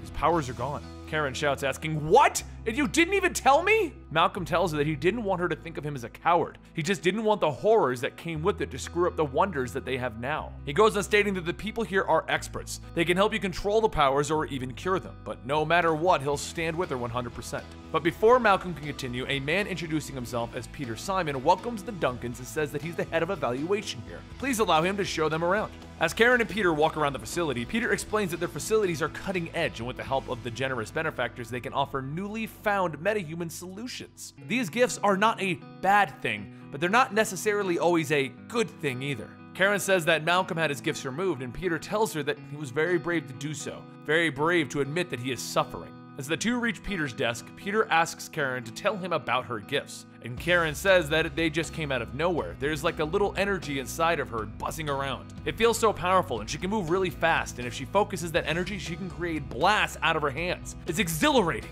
but it can also be scary trying to control it. Peter says that they can teach her to control them. She doesn't have to remove those powers. Peter then leads Karen to another room, asking her if they should just start with the evaluation and measure the parameters. With these biometric exosuits, they can measure and calibrate individuals' meta range. Karen says that she's not too sure what about Malcolm, and Peter tells her that it'll be fine. He's in the waiting room enjoying the latest glossy magazine. The reception staff makes excellent coffee. Over in the waiting room, Malcolm sits reading and drinking coffee when he notices a large man flirting with the receptionist. But the large man isn't just anyone. It's Mammoth, and Malcolm has faced him once before, all the way back in Titans Hunt. Malcolm gets up running out of the building in terror, asking, "What are you doing here? Standing there like you belong here? Oh God, what have I done?" Meanwhile, over at the Titans Tower, Garth and Lilith train when suddenly Lilith gets a powerful psionic flash. Garth quickly catches her before she can fall, and he asks what's wrong. Lilith tells him that it's Malcolm Duncan. He's here in New York and he's in real trouble. He's terrified. Within moments, Dick and the rest of the Titans head down towards Manhattan, and they ask Malcolm what's going on. And in a panic, Malcolm runs up to Dick telling him, "It's Meta Solutions! Karen's in there and I left her, and Mammoth is in there. The monster is in there." Donna says that the Justice League just took down Mammoth and his cronies a few weeks back. Their name was the Fearsome Five. Roy then says that the file is closed, and Dick leads everyone aside, telling them, so it's not so closed after all. As the team runs inside, they look around asking what kind of a place is this, and suddenly Karen shoots by shouting to everyone, "Hey, you're just in time! Look, isn't this great?" as she shows off her new abilities. With everyone prepared to fight, Dick then asks Karen, "What are you doing with the Fearsome Five?"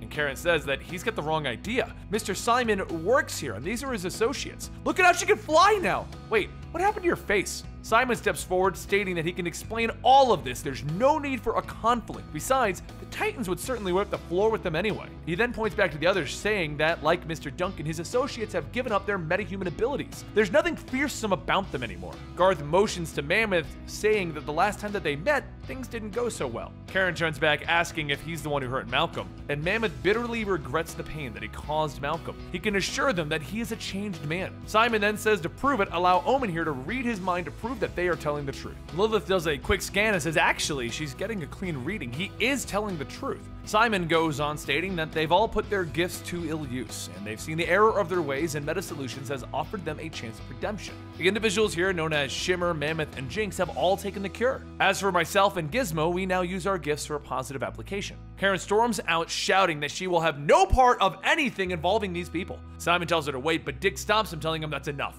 She wants to leave, so we're gonna take her out of here. And Garth asks, without punching anyone? That's disappointing. Simon tells Karen that he urges her to keep her upcoming appointment tomorrow. Meta can't help her. Later over in the Titans Tower, Malcolm tells Karen that if he had known, and Karen stops him, telling him that she doesn't know who to be more annoyed with, herself, that Simon guy, or you people, pointing at Roy. Roy says, "Come on!" And Karen stands up shouting, "That was an amazing experience. For the first time with that suit, I felt like I could control my powers. I could fly, I could move, I could channel that sting. And they turned out to be supervillains?" Lilith says that they were supervillains. Simon's explanation was very credible. But as Malcolm and Karen discuss what's going to happen next, Dick tells everyone that they should go into the next room and talk about this. As everyone sits down, Wally asks Lilith what's her read on everything, and she tells them that Simon seems truthful. There's no hint of deception or friction, and then again, Simon is a high-grade psychic, more powerful than her perhaps. Roy tells everyone that Lilith is right. People can't change. They claw themselves out of bad places and they set themselves right again. Hell, he should know. Back with his addiction, he sunk really low, and he works real hard not to slip like that again. He's all for giving people a second chance, but no one reforms that fast. For him, it took years of work, and just weeks ago, the Fearsome Five was going toe-to-toe with the Justice League. There's no way that they could have turned into good guys that quick. Garth slams his fist on the table, stating that he's convinced. It's time to go back and punch them. And Dick shouts, "Garth!" Wally says, how about they do a little fact-checking before Karen decides to go back. He runs over to Dick, throwing his arm around him, and he asks, "How would you feel about being the brave and the bold?" As the night begins to set in, Dick and Wally head back over to the Meta Solutions building, and Wally gets to work running in and disabling the security systems. Dick makes his way in and Wally runs back asking, "What kept you?" As the two make their way to the control room, Dick tries to report back, but Donna tells him that the comms are breaking up.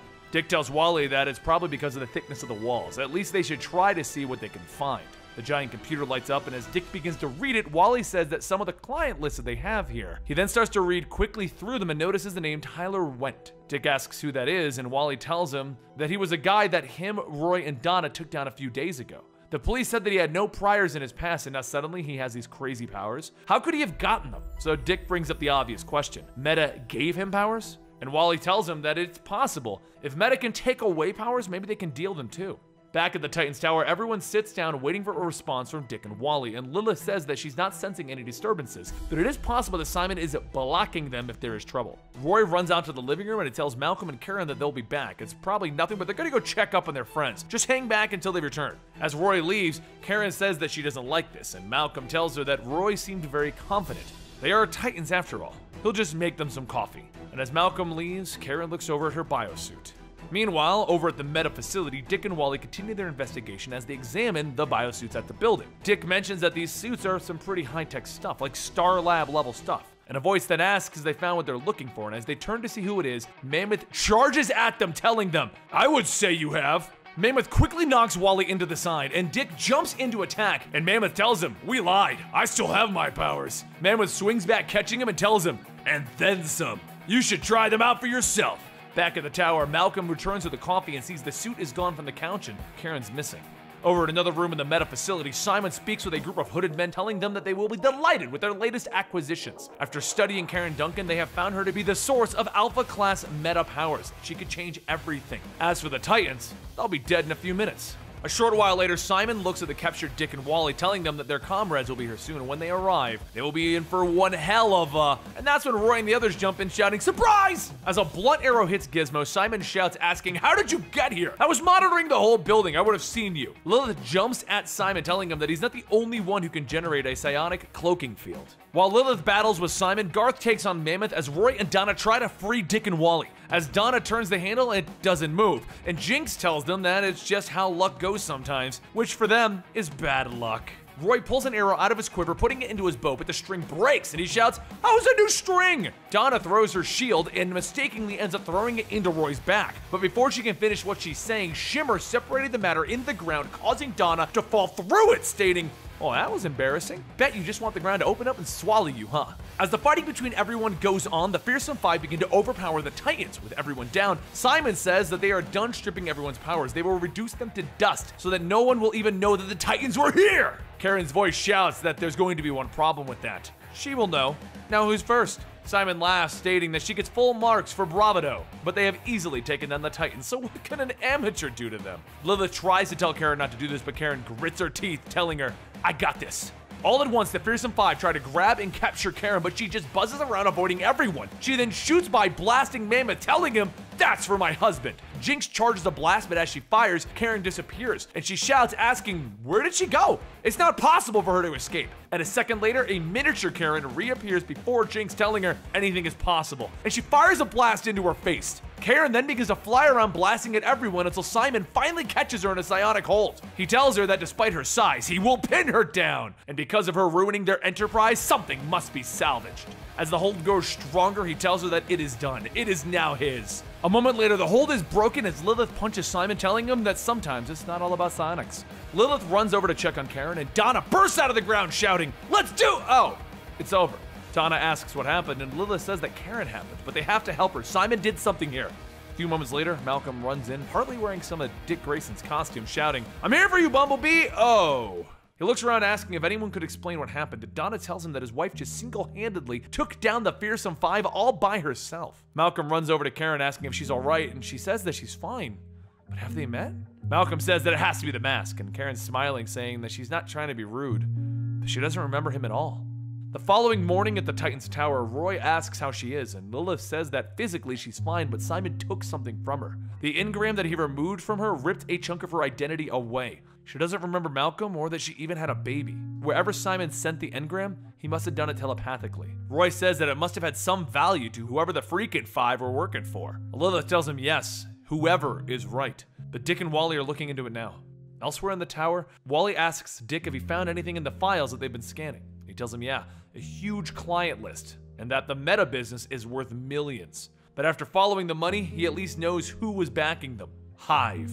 Wally says, of course it was Hive. They have the tech and the infrastructure to move the extracted powers onto the black market. Dick takes a bite of his food, saying that it seems like they're up to their old tricks again. It's been so long that he'd almost forgotten the history that the Titans have with Hive.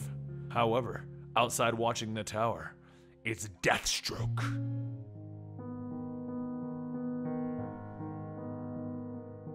In the center of the city, Ravager has defeated all of the Titans and has pinned Robin to the ground. Donna yells out that Ravager is so fast he's unstoppable, and he sneers, telling her, "That's right, Hive made me faster, stronger. Now nothing can stop the Ravager. I'm practically invincible." But as he's gloating, he reels back in pain, and the Titans watch him hit the ground. Omen yells out that it's his heart. His heart is failing. And as he dies, there on the streets, Deathstroke comes running out of the woodwork, calling out for Grant. He runs over to Ravager, holding him in his arms, asking, "What did you do?"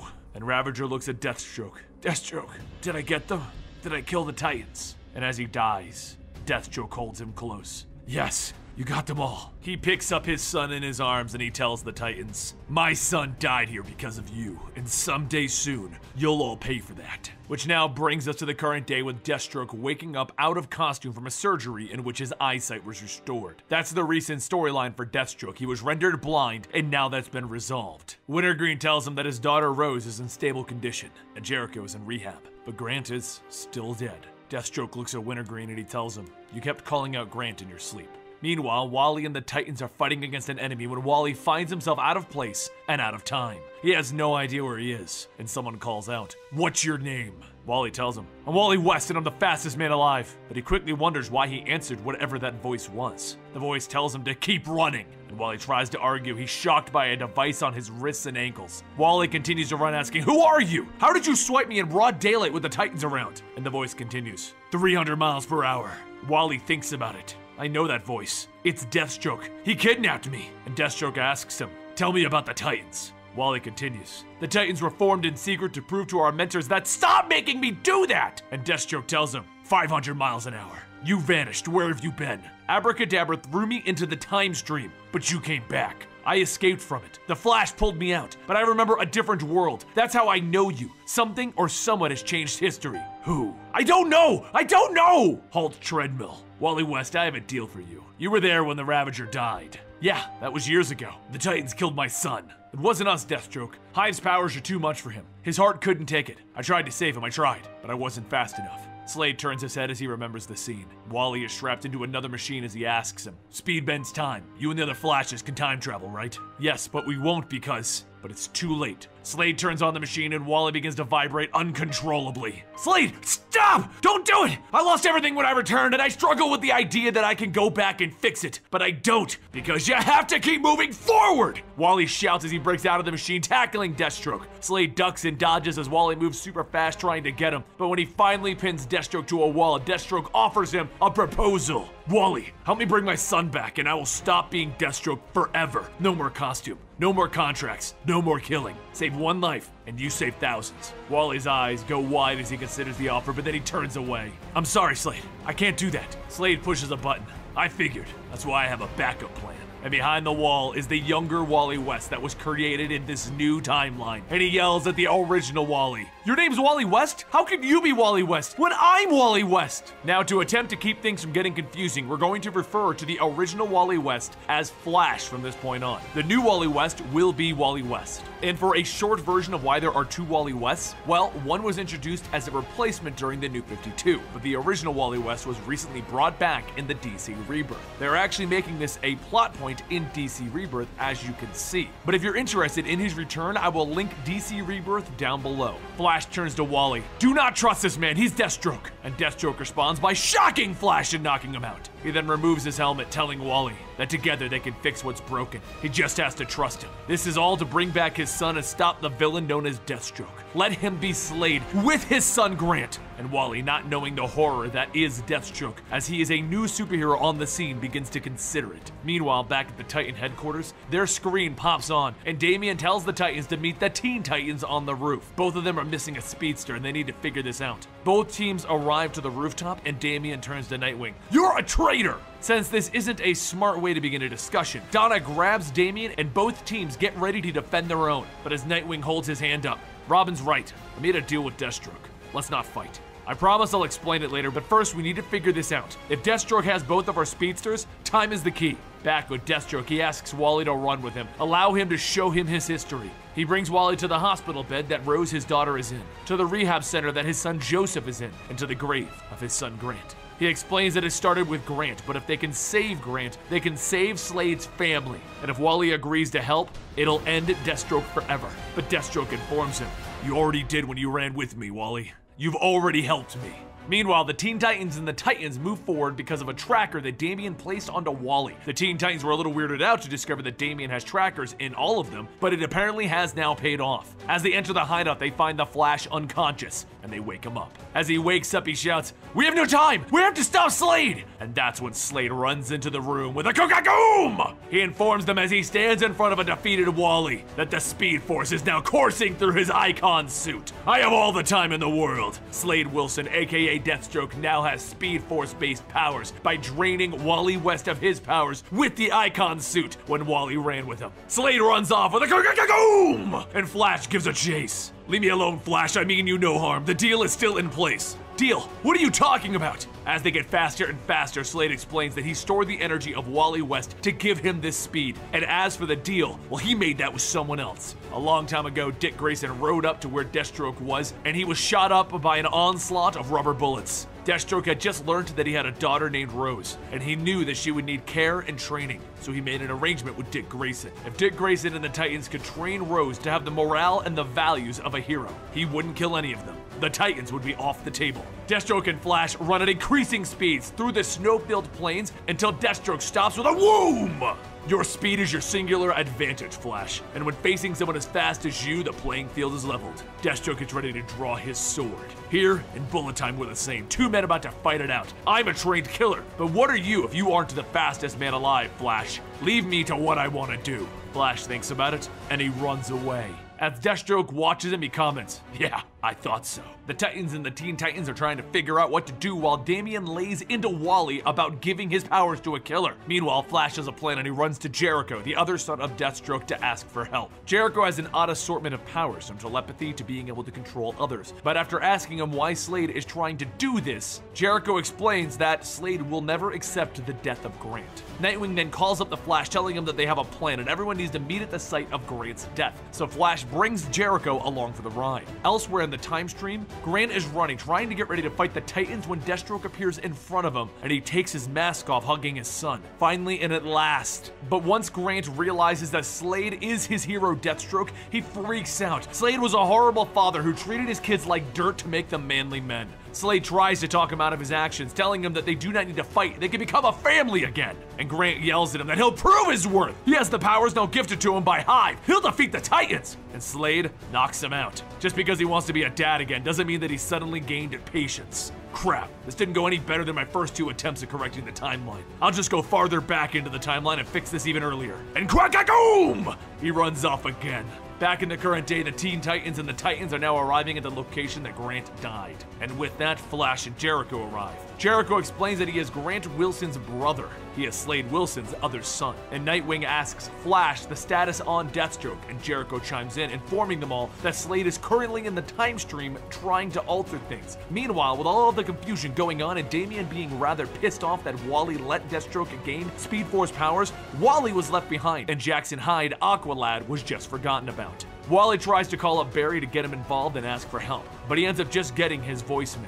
He stands there defeated, having given up his powers and possibly doomed the entire universe to a trained assassin running through the time stream, and Jackson Hyde blocks the water from raining on him before apologizing for being chatty. This is his first Universal Crisis. Back with the teams using the powers of the Flash and Jericho, they begin to link everyone together and they create a time vortex running through time, hoping to warn their younger selves of the conflict and not alter things too heavily. As the lightning of the Speed Force and time travel course through the sky, the Titans and the Teen Titans meet the original Teen Titans, the younger versions of the Titans. Nightwing warns their younger selves that they are friends and they are trying to stop a killer. But this original team doesn't know about Deathstroke yet, and that's when Damian steps forward. He pushes Nightwing aside, asking the original Robin where Ravager went. They need to find him first. Robin tells him that Ravager vanished and they were about to give chase. Damian tells him, "We'll help." And then he slaps the original Kid Flash in the chest, stopping his heart. Flash of the current day begins to see himself fading out of existence as his younger self is dying. But Flash of the future realizes exactly what Damian is doing. He just cut off the Speed Force connection to Wally West and the new Wally West, which in turn cuts off Deathstroke's connection to the Speed Force. Damian starts to hurl flashbangs at the original Titans to get them off of the case, explaining that the Stone Palm technique will stop Wally West's heart temporarily. And at that moment, as Slade is once again trying to convince Grant to give up his powers, the time stream begins to fade before his eyes, and he slips back into the Speed Force yelling, "No! No!" Back with all of the Titans and the Teen Titans, Robin of the original team runs over and starts the original Kid Flash's heart back up, which jumpstarts the time stream and the Speed Force, restoring Wally West's powers in the current day and age. He instantly suits back up and crack-a-boom! He runs off, which leaves Jackson Hyde wondering if Wally West is coming back for him or if he was just forgotten about again. The time vortex begins to fade and the Titans and the Teen Titans begin to fade back into the present day, and that's when they see Deathstroke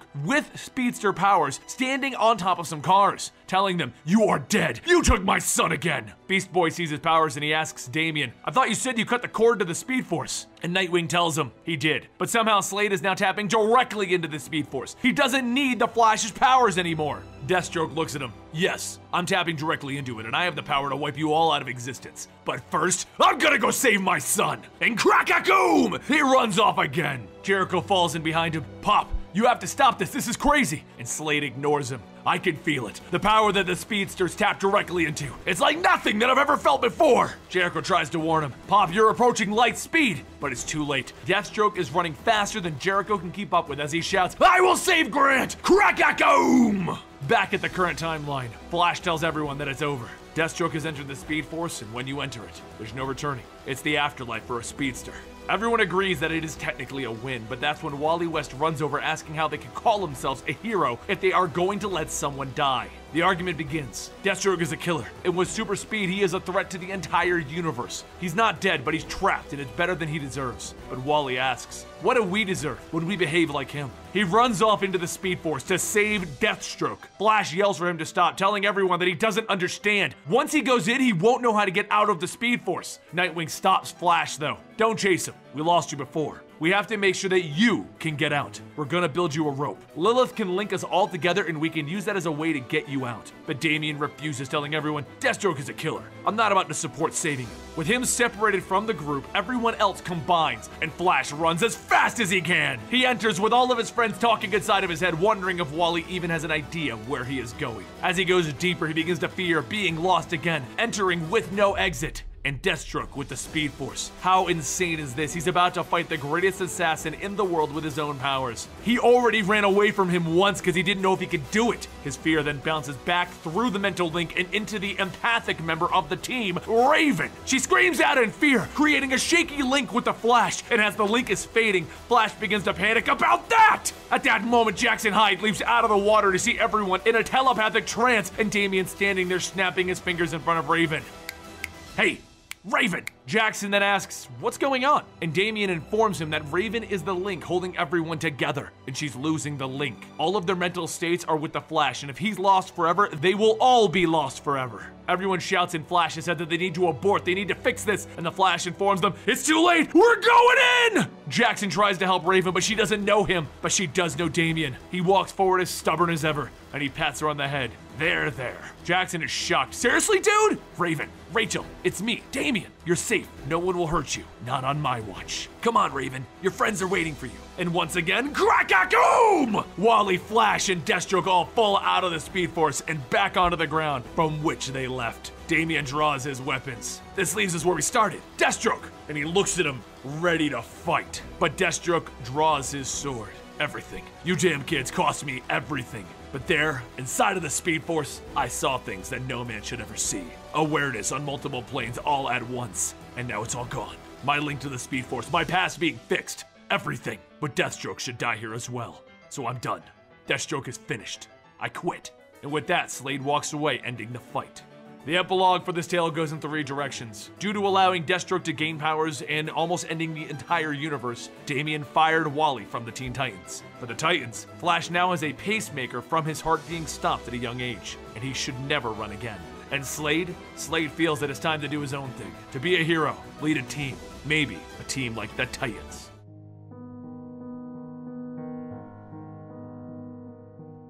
At the Rikers Island Correctional Facility in New York, Lilith Clay visits a particular inmate to shed some light on Karen Duncan's missing memories. The man that she has come to see was the man who had stole those memories, Simon. As Lilith sits down, she says that they're in a psi-dampened chamber, so anything that they say here will not go out to any of his friends, and he smiles, telling her telepathically that she looks a bit strained. Just looking at her thoughts, he can see things that have been pretty rough. Lilith says that this isn't the case anymore. They stopped at Deathstroke. And Simon tells her, no. It's more than that. You and your little friends are coming apart at the seams. Perhaps we should look. Images of Donna appears and he says that she's worried about her. Donna having just found out that her life was all a lie. A magical construct engineered as a counteract to Wonder Woman. There's more than that though. The boy, Roy, has taken a liking to Donna, and he's having a hard time telling her how he feels. Then there's her and the one called Garth. They too share an intimate moment. Oh my. Lilith tells him to stop reading her, and Simon says, it's not nice, is it? We're just uncovering the emotional turmoil afflicted on your little team. Simon leans in to dig deeper into Lilith's mind, and he sees Wally West. After Wally found out that his life was not as it seemed, he and Donna confided in each other. And that's when Roy worked up the courage to tell Donna, and he saw the two of them kissing. Simon laughs, stating, it's like a soap opera. And you're just a counselor for a group of maladjusted young adults. The Titans pride themselves in their bonds and friendships, but it is in fact their weakness, the feelings that will tear them apart in the end. Simon laughs again, stating, maybe we should take a look at who you really are. More images begin to flood, and Simon sees Karen and says, of course, my old friend Karen Duncan. Lilith asks, why did they steal Karen's memory engram? Who did they send it to? And Simon tells her Mrs. Duncan's mind simply contained valuable things that Hive can use, and she cannot manipulate his mind. She can barely manage the minds of her teammates. That's when Simon speaks, stating, it's all gonna fall apart, and you know that. That's why you're called Omen, right? She begins to tell him that it's her code name, and Simon stops her, telling her, no, you're an Omen, a warning. The question is, what are you an omen of? Lilith tries to say that she doesn't, but Simon cuts her off, telling her to think. She has a specific warning, and that's why she exists. Suddenly, though, Simon's tone changes, one of concern, and he says, for a long time now, I've had a premonition that there's a threat coming, a terrible darkness, and you are an early warning of that danger.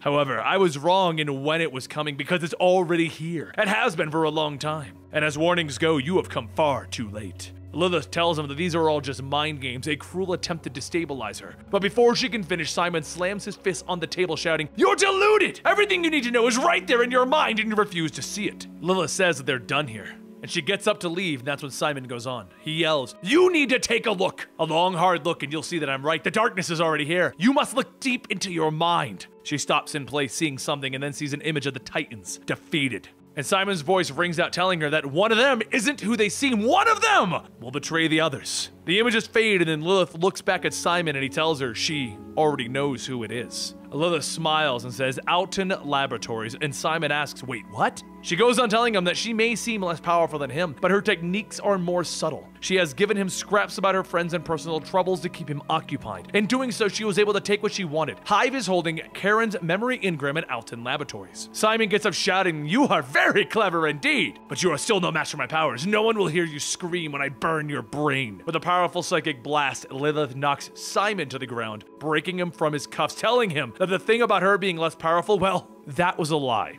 And so, the Titans set out to search for Karen's memories, but all the while, Lilith questions who will betray them. Who is it that she can truly trust?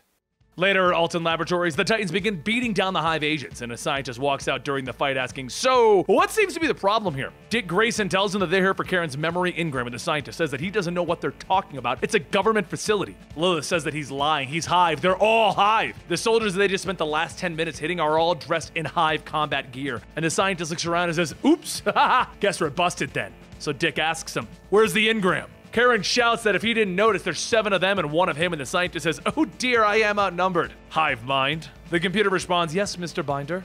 And Binder tells it, "Engage endgame protocol. I would like body multiplication, laser manifestors, and concussion waves." The computer says bestowed, and Binder splits into 4 people, all with the powers that he just asked for. Everything happens so fast. However, for Wally, the Flash, he easily dodges these attacks. The problem is, though, that not only can Binder upload powers, but he can switch them on the fly, seemingly countering everything that they throw at him. After a psychic attack leaves Karen stunned, Wally runs through grabbing her, but he knows running could be a bad thing. He has a pacemaker ever since the Deathstroke incident. His heart has become weak. Too much stress and exertion could mean no more Wally West. He thinks that he promised everyone that he would take it easy, even after they suggested that he stand down until they get this all sorted out. But they're just worried about him. How can he stop being the Flash? How does he stop doing the thing that makes him, well, him? Across the room, Roy pins down one of the clones and he fires a thermal-charged arrow into an already flaming clone, causing him to explode. As he's knocked away, Donna runs over to help him and then asks if he's seen Wally. Roy tells her that he's pretty sure that he's okay. He said that he could handle this, and Donna asks, "Why do you sound so callous?" But before he can even finish, another of the clones knocks both of them to the ground and asks, "I thought Simon said the Titans were good." On the other side, Garth rushes over to Lilith to help her up, and she tells him that she adores him, but he can't just ditch everyone because he's worried about her. She wants this, but doing this could change the team dynamic, leaving the others to make him a weak link and leave them. Just as Lilith says vulnerable, the 3 other clones close in on the first 2. However, just before that can happen, Wally gets up with a pain in his chest, looking around. Everything around him is frozen, like someone pressed the pause button on the entire world. This has to be his heart. The Speed Force is flickering in ways that it's never done before. A split second later, one of the clones pulls back after his attack, stating that he figured that there would be some organic residue. Wally then places Lilith, Garth, and Karen down, and Lilith asks what just happened. And Garth says, "You just overtaxed yourself again, didn't you, Wally?" Wally tells them not to worry about it, and then Lilith pushes the subject, and Wally says, "Just leave it. We don't have time for this." As the 4 head back into battle, Lilith psychically tells Garth that he's hiding something, and right now she needs to trust him. She goes on stating that she'll explain all of this later, but she knows that someone is going to betray the team. Garth then releases an energy blast from his eyes, stopping one of the clones, and the others return fire, blasting him away. But then what happens next is time stops again. Wally tells himself that he needs to remain calm, regain control, but since everything's frozen, hey, might as well take advantage of it. He runs forward, punching one of the remaining clones, and then time begins to start up again. And Karen says, "Good Lord, how did you do that?" And Wally says, "Well, I'm the Flash, as in quick as." And Karen tells him, "Yeah, but I didn't even see a blur." Once everyone is tied up, Dick goes to the lab's computer to look for Karen's engram, which he can clearly see is not there. What he did find, though, was that it was removed just before they arrived, which means Hive was ready for them. The only way that could have happened is if one of them leaked the information. So how did Simon turn Lilith against the Titans?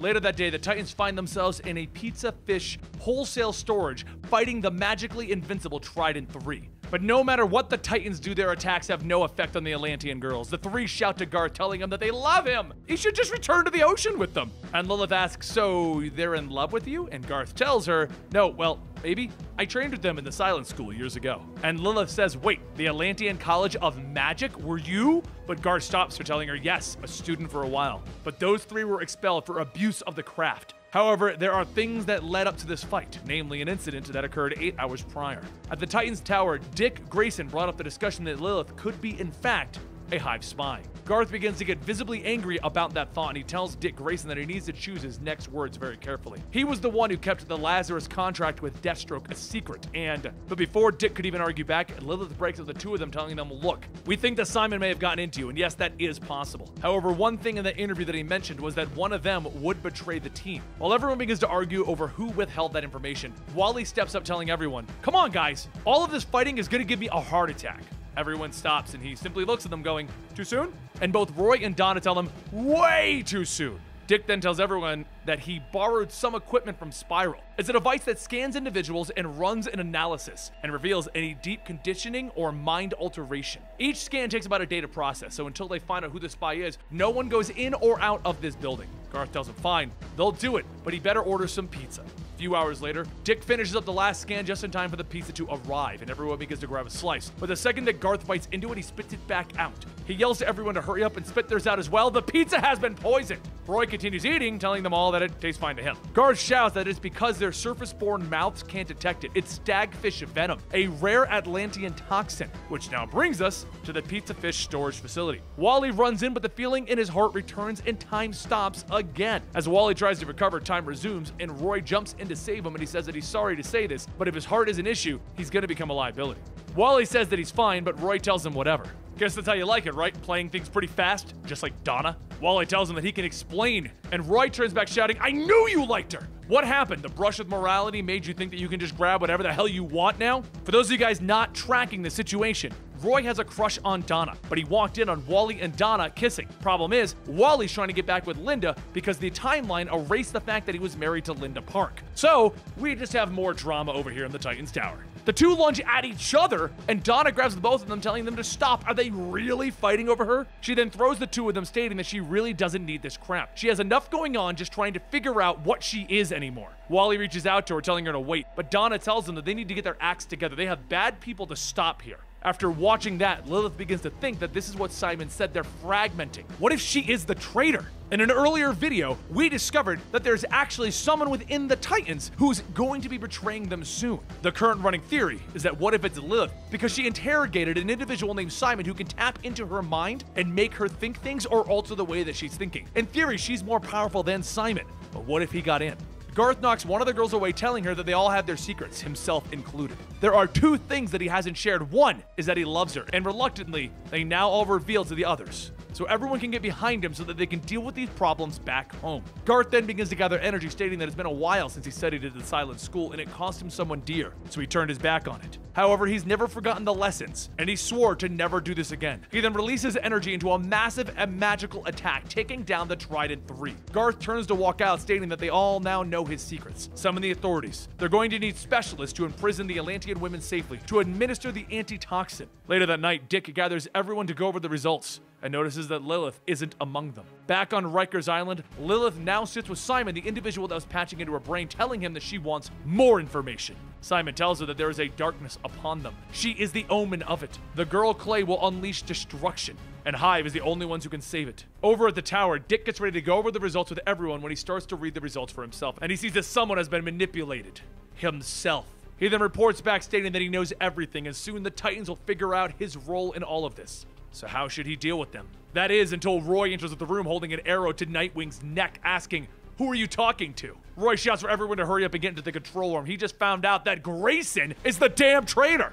Garth begins building up his power, and Wally runs between them, telling them, whoa, whoa, whoa, hang on. Are we really gonna suspect Dick now? Really? We're all friends here. Have we forgotten that? There's probably a simple explanation to all of this. And Dick says, actually, there is. I've been Hive's spy for several weeks. He takes everyone out and he tells them that yes, he was the spy. It was when they dealt with the Five at Meta Solutions. Gizmo infected him with nanotech spyware. He was completely unaware until he ran the scans. Roy shouts, asking, you were just talking to them. Dick goes on telling him, yeah, to surprise them. to stop them from deactivating the spyware. It's Spycraft 101, the unexpected. And the moment that they took to blink, it gave me enough time to run a trace and reveal where they are. Yes, it was reckless, but I made a promise to Mal to recover Karen's memories for the sake of their marriage and their baby that she doesn't even remember. If you're once again just now joining us, Karen's memories were taken in a previous adventure when they attacked Meta Solutions. All of this links together. Make sure you click the playlist down below because you may be lost at the moment. Karen jumps up, hugging Dick, telling him that he is so amazing, and Roy tells him, "I'm sorry, I didn't mean to accuse you." Dick stops him, telling him, "Don't apologize. I've given you all good reason to doubt me. There's just too much Batman in me. All the private and secretive habits. That's the thing. If Hive is watching us, they could have destroyed us at any point. With them not destroying us, it would seem that we're needed for something bigger." So Donna asks what could it be, and Lilith steps in, stating that Hive is trying to save the world from her. She returned to Simon to get more information, and what he perceived was a global scale threat. For months, Hive has been preparing for it. Garth asks, what is she saying? And Lilith tells him the global threat is her. She doesn't know how or when, but she's going to do something or become something. The girl Clay will unleash destruction on the world and only Hive can save it. That was Simon's prophecy. Roy then asks Lilith, so you're planning on destroying the world or something? And she says, absolutely not, but she's scared as hell. Simon is an evil man, but he's not an idiot. He simply sees what the future shows him, and the future has no reason to lie. Dick tells Garth to go ahead and prep the jet. The tracer showed the main bases in Delaware. It's time they ended this. It's time they ended Hive. Donna then says that Wally wanted to say something, and Wally tells everyone that there's something important that he has to say. But before he can, a transmission comes across the intercom. Dick notices the connection is coming from Hive's spyware, and he asks, what do you want? A voice tells him that this is Hive control. For God's sake, help us! It's killing everyone here! The transmission ends and Dick tells everyone to move out. A short while later, the Titans arrive in Lithgow, Delaware, and quickly storm the Hive facility, and what they see is Simon suddenly appearing before them. He shouts that it brought them here. What's it going to do? And just then Mal and Narc appear, two other individuals who have been on the Titans off and on since the start of this run. Both of them are now possessed though, and Mal says that it wants. As they start attacking the Titans, Simon begins to change and he screams, begging for it to stop. And then he stands back up more powerful than before, telling Lilith, hello. While Dick and Mal fight, Dick asks who did this, and Mal tells him, you did, of course. You took my wife from me. You stole everything that I've ever cared about. Dick tries to tell him that he was only helping, and Mal punches him before he could finish, then stabs Dick right through the chest. Wally screams no as he runs towards Dick, but this time his powers do something different. They didn't stop time, they reversed it. Dick looks at his chest, asking how is he alive? And then it hits him, Wally. He looks over, and Wally is struggling, telling him, couldn't let you die, buddy. Not sure how I did it, though. Dick runs over, grabbing him, and as Wally clutches his chest, he takes his last breath, and he lets go.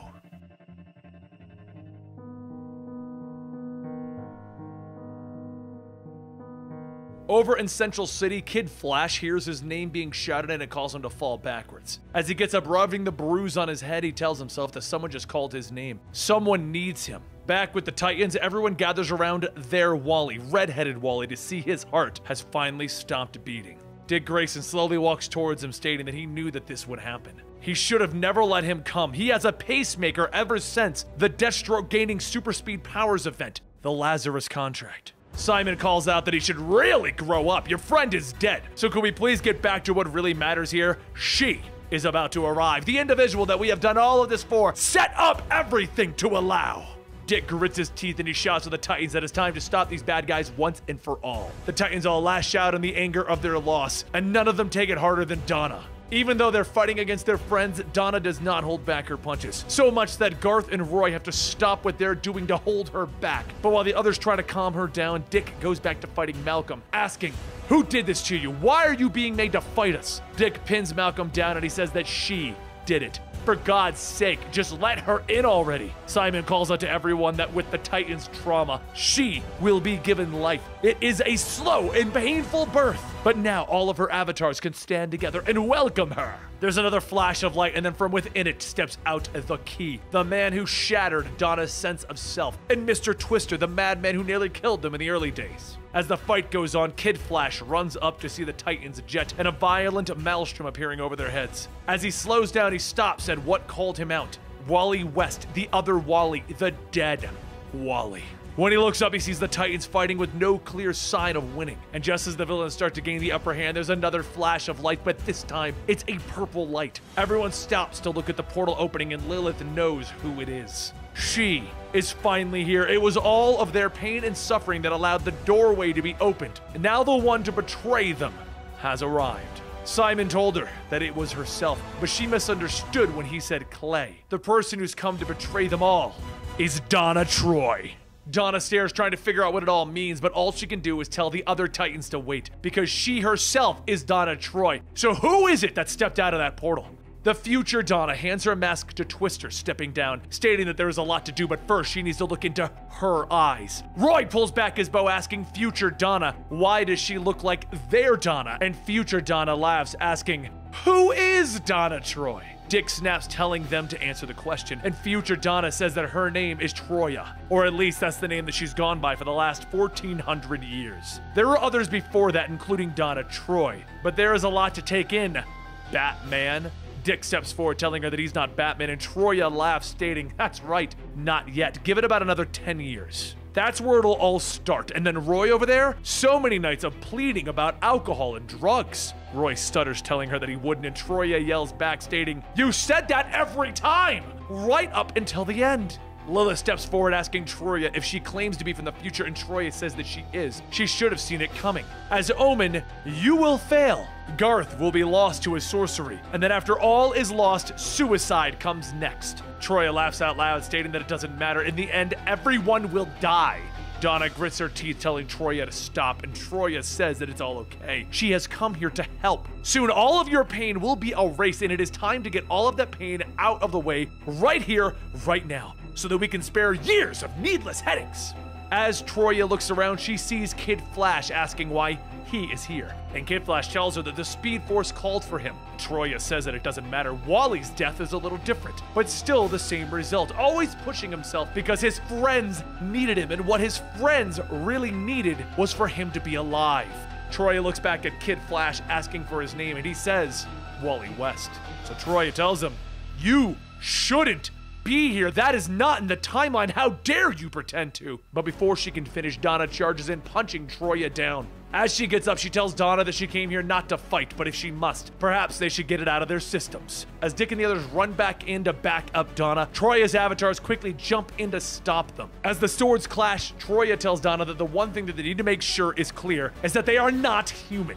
They are a weapon made out of clay, a device to be used in the bleakest of emergencies. Donna screams for her to shut up, and as Troya wraps Donna up with her lash of truth, she says, fine, I will just show you. Donna is jolted with electricity as she begins to see things. Things of the past, how she grew within the Titans, but things changed. Wally died, then Dick, then Roy. All because they were human. She will outlive them all because she is clay. The last one to go is Karen. She actually dies in 2091 due to old age.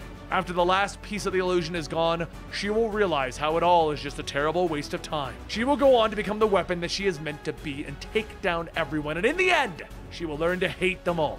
Troya pulls the lash back, telling her that she is here to free her. Things will be so much easier this way. No more decades of an emotional roller coaster. Donna shouts that it can't be. That's called life. And Troya tells her, yes, it is their life, human life. But while Troya goes on, Kid Flash looks down at Wally's body, stating that he doesn't know why both of them have the same name, but they are somehow connected by the Speed Force. If you're just now joining us, let me explain that one real fast. The Kid Flash is the Wally West of the New 52 due to the timeline split. The Wally West in the ground with the red hair, he's the original Wally West who was brought back in Rebirth. They are family, and that is why he can feel the Speed Force inside of him. So that means that he can't be dead, right? Kid Flash places his hands on Wally's chest, telling him that he's so sorry about what happened to his heart. It was all his fault. So it's a debt he's going to repay, even if it kills him. Back with Troya, she tells Donna that none of this matters. They have empires to topple. They are the weapon that reshapes the universe. The darkness is coming, so it'll be good to get a head start on it. 80 wasted years. So many foes to slay, so many trophies to claim. Their only true friend is the sword that they hold.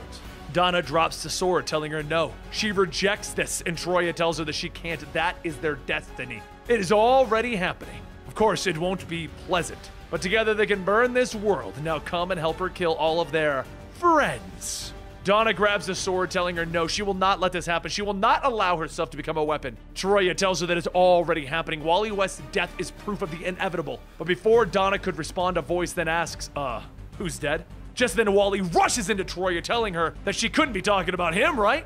Donna asks how, and Wally tells her that he did sort of die, but really he was stuck. frozen by the Speed Force. All he needed was a little jump start. Kid Flash shouts, "It's the least I could do, but what do we do now?" Donna says that with Wally alive, the future isn't as set as Troya claims, so they have to push back and fight. Wally grabs Kid Flash, telling him, "I really should have been a better friend to you, a mentor even." So here's the first lesson. Never be afraid of asking for help. Big days like this always take everyone, so go get them. Get everyone, Kid Flash. Justice League, Teen Titans, everyone. In a flash, the Kid Flash takes off, and Donna turns back to everyone shouting, "Titans together." As Wally runs back, Dick asks how, and Wally tells him, "How doesn't really matter. What matters is this madness. Is there any way of containing it?" Troya shouts that they can't. She knows all of their weaknesses, and she slams a block of stone into Dick, telling him that he has such proudness, but he's lacking credible power. She then turns back, knocking out Garth, telling him that he has power, but no prowess. Lilith runs in to try and help, but Troya grabs her by the throat, creating a force field, locking her mind, telling her that she is formidable, but too affected by the fate of her friends. As Troya throws Lilith's body, Wally runs in to catch her, and he's stopped as Troya takes her sword, slamming it into the ground. Donna lunges back in to hold her back, and as Kara flies in to help, Troya just swats her away as well. With only Donna left, Troya turns her attention onto her, telling Donna whether it's her friends who die today, tomorrow, or in 100 years, she will always become Troya.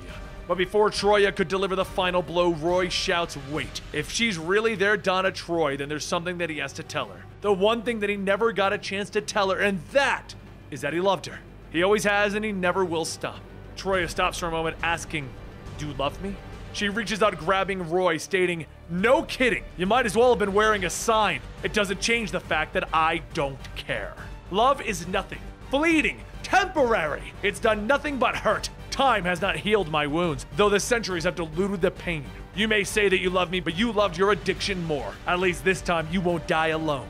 Her grip tightens around his throat, and Donna runs in to break the two apart, yelling that she is never going to allow this to happen. Troya laughs as he smacks Donna away, but as she swings her sword, Donna catches it with a vambrace. Her eyes begin to glow with rage, shouting that she will not become her. And as Donna punches through Troya's cracked sword, she screams that she is Donna Troy, and she will not become Troya. The force from the blow launches Troya back through the portal, and once she is gone, that portal collapses. Everyone gets back up, and Karen hurries over to Malcolm, telling him that she remembers. She remembers everything. How about they just go home now? Narky gets up from the debris, and Roy helps him up, and he asks what happened and why is he here. Simon calls out, "See? He was right all along. They can see now that he was just trying to help them, right?" But before Lilith can even give him an answer, Garth punches him to the ground. Donna looks up at the last side of the portal, stating that she is gone and never coming back, and Roy asks, "Never?"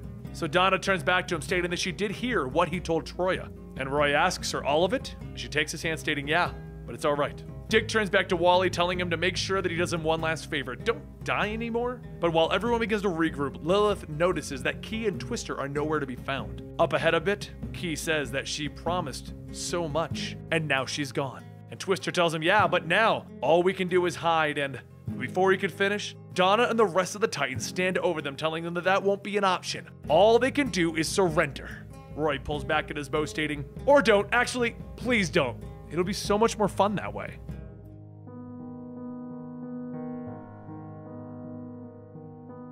It was a late night in Brooklyn as Roy Harper kicks through a window, knocking out a pair of drug dealers. While he gets up, he thinks of a conversation that he just had with her. He called her to check on things and state that he was keeping busy in light of their current situation. The voice asked him what kind of work was he doing, and Roy told her that he was taking out a cartel processing site who's been pushing drugs onto the streets. It sucks working alone. He really wishes that she could be out there with them. The voice then asks, so is it him that misses her? She thought that he never missed anything, but she will say that she'd be lying if she didn't miss him as well.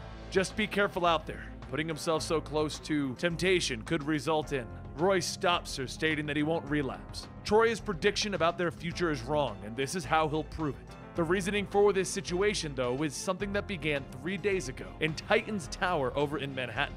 It began with Batman asking the Titans, "What the hell were you thinking?" Dick Grayson asks him, "What did you just say?" And Wally interjects with, "All due respect, we nabbed Mr. Twister, the Key, and Simon, and stopped a global class threat." Diana tells him, "A threat that came from inside of your own team."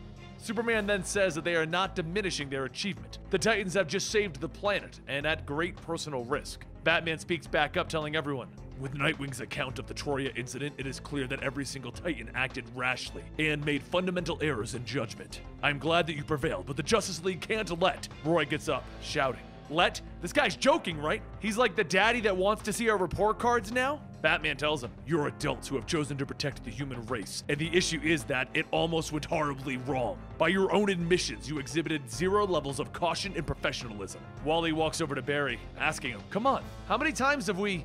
But Barry stops him. For God's sake, Wally, you died. Batman goes on stating, Wally West should not be operational, period. His powers are unstable. Speedsters possess one of the most potentially dangerous powers of any metahuman. He could rewrite the world in a blink of an eye without even meaning it. He has no idea what his power limitations are or how to control them, and you let him go on the mission. Dick begins to explain that it's because they're all friends but Batman speaks over him, telling him, that's besides the point. Barry walks up telling him, actually, maybe that is the point. You've been friends since childhood. Your friendships could be clouding things. Then Roy begins asking, what are we? A bunch of superpowered liabilities? Unsupervised disasters waiting to happen? Diana holds Roy back, telling him, perhaps some more than others. And then Donna says, you're talking about me. They all mean me. They're using Wally as an example, but what they fear is not Donna Troy, but Troya. Donna walks up to Diana asking, it's true, isn't it? You want to shut the Titans down and put me away somewhere safe. Diana begins to tell her that it's not like that, but Lilith shouts, it is like that. I can read your thoughts and I know exactly what you're all thinking. Donna then says they want the Titans to stand down because they tried to help her. No, succeeded in helping her. She stood up to her destiny, and she is not Troya. Roy pushes through shouting, asking, you knew about this. You'd known about it for years. But we only found out about this business because of the key. Now here we are, cleaning up the Justice League's mess, and you're blaming the Titans? What are we supposed to do, stand down and disband? And Batman tells them, yes, while the League conducts a full investigation. Dick then says that they don't answer to them. And while everyone continues to argue, Lilith says, look, I know I'm the one who made the mistake here. I'm the team's predictor. I should have guided everyone. And Batman tells her, it's selfless to take the blame onto yourself, but you've all made mistakes, which brings into question your leadership. Batman begins to follow Dick out of the room, and he tells Lilith, do not read my mind. And she tells him that she wouldn't even go near it. Sir? Batman catches up, calling out Dick, and Dick turns back shouting, you know what really burns me? You never approved of us when we were the Teen Titans. However, you were okay enough to let me risk my neck every time I suited up as Robin. We're adults now. Every single Titan has proven himself. But in the League, yes, you still see us all as a bunch of kids. What is it really?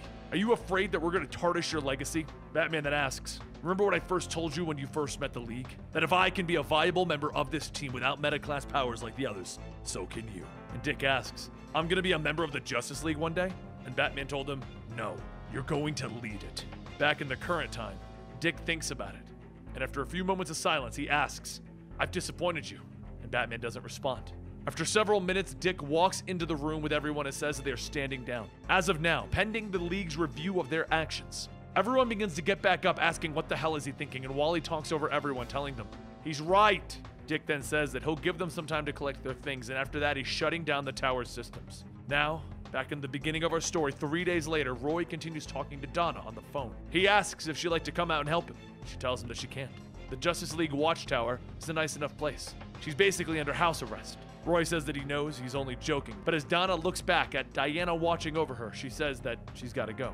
Roy quietly tells her, yeah, him too. And he hangs up the phone, watching the streets down below, and he sees the rest of the cartel pulling up to the drug house that he just busted. He gets ready to fire an arrow at the thugs below when he hears something behind him. He barely rolls out of the way of the oncoming gunfire, and with the thugs appearing behind him, he has no choice but to jump forward off of the building and down into the sights of the armed thugs below, alone, without his team to back him up. And there you have it, today's full story. I hope you guys enjoyed, and don't forget to like, subscribe, and hit that notification bell right here on this channel, as it will only ever be receiving full stories from the other channel. And if you want to see the videos as they come out, make sure you go check out the Comicstorian main channel, where you get 5 days of videos a week. I'll see you next time.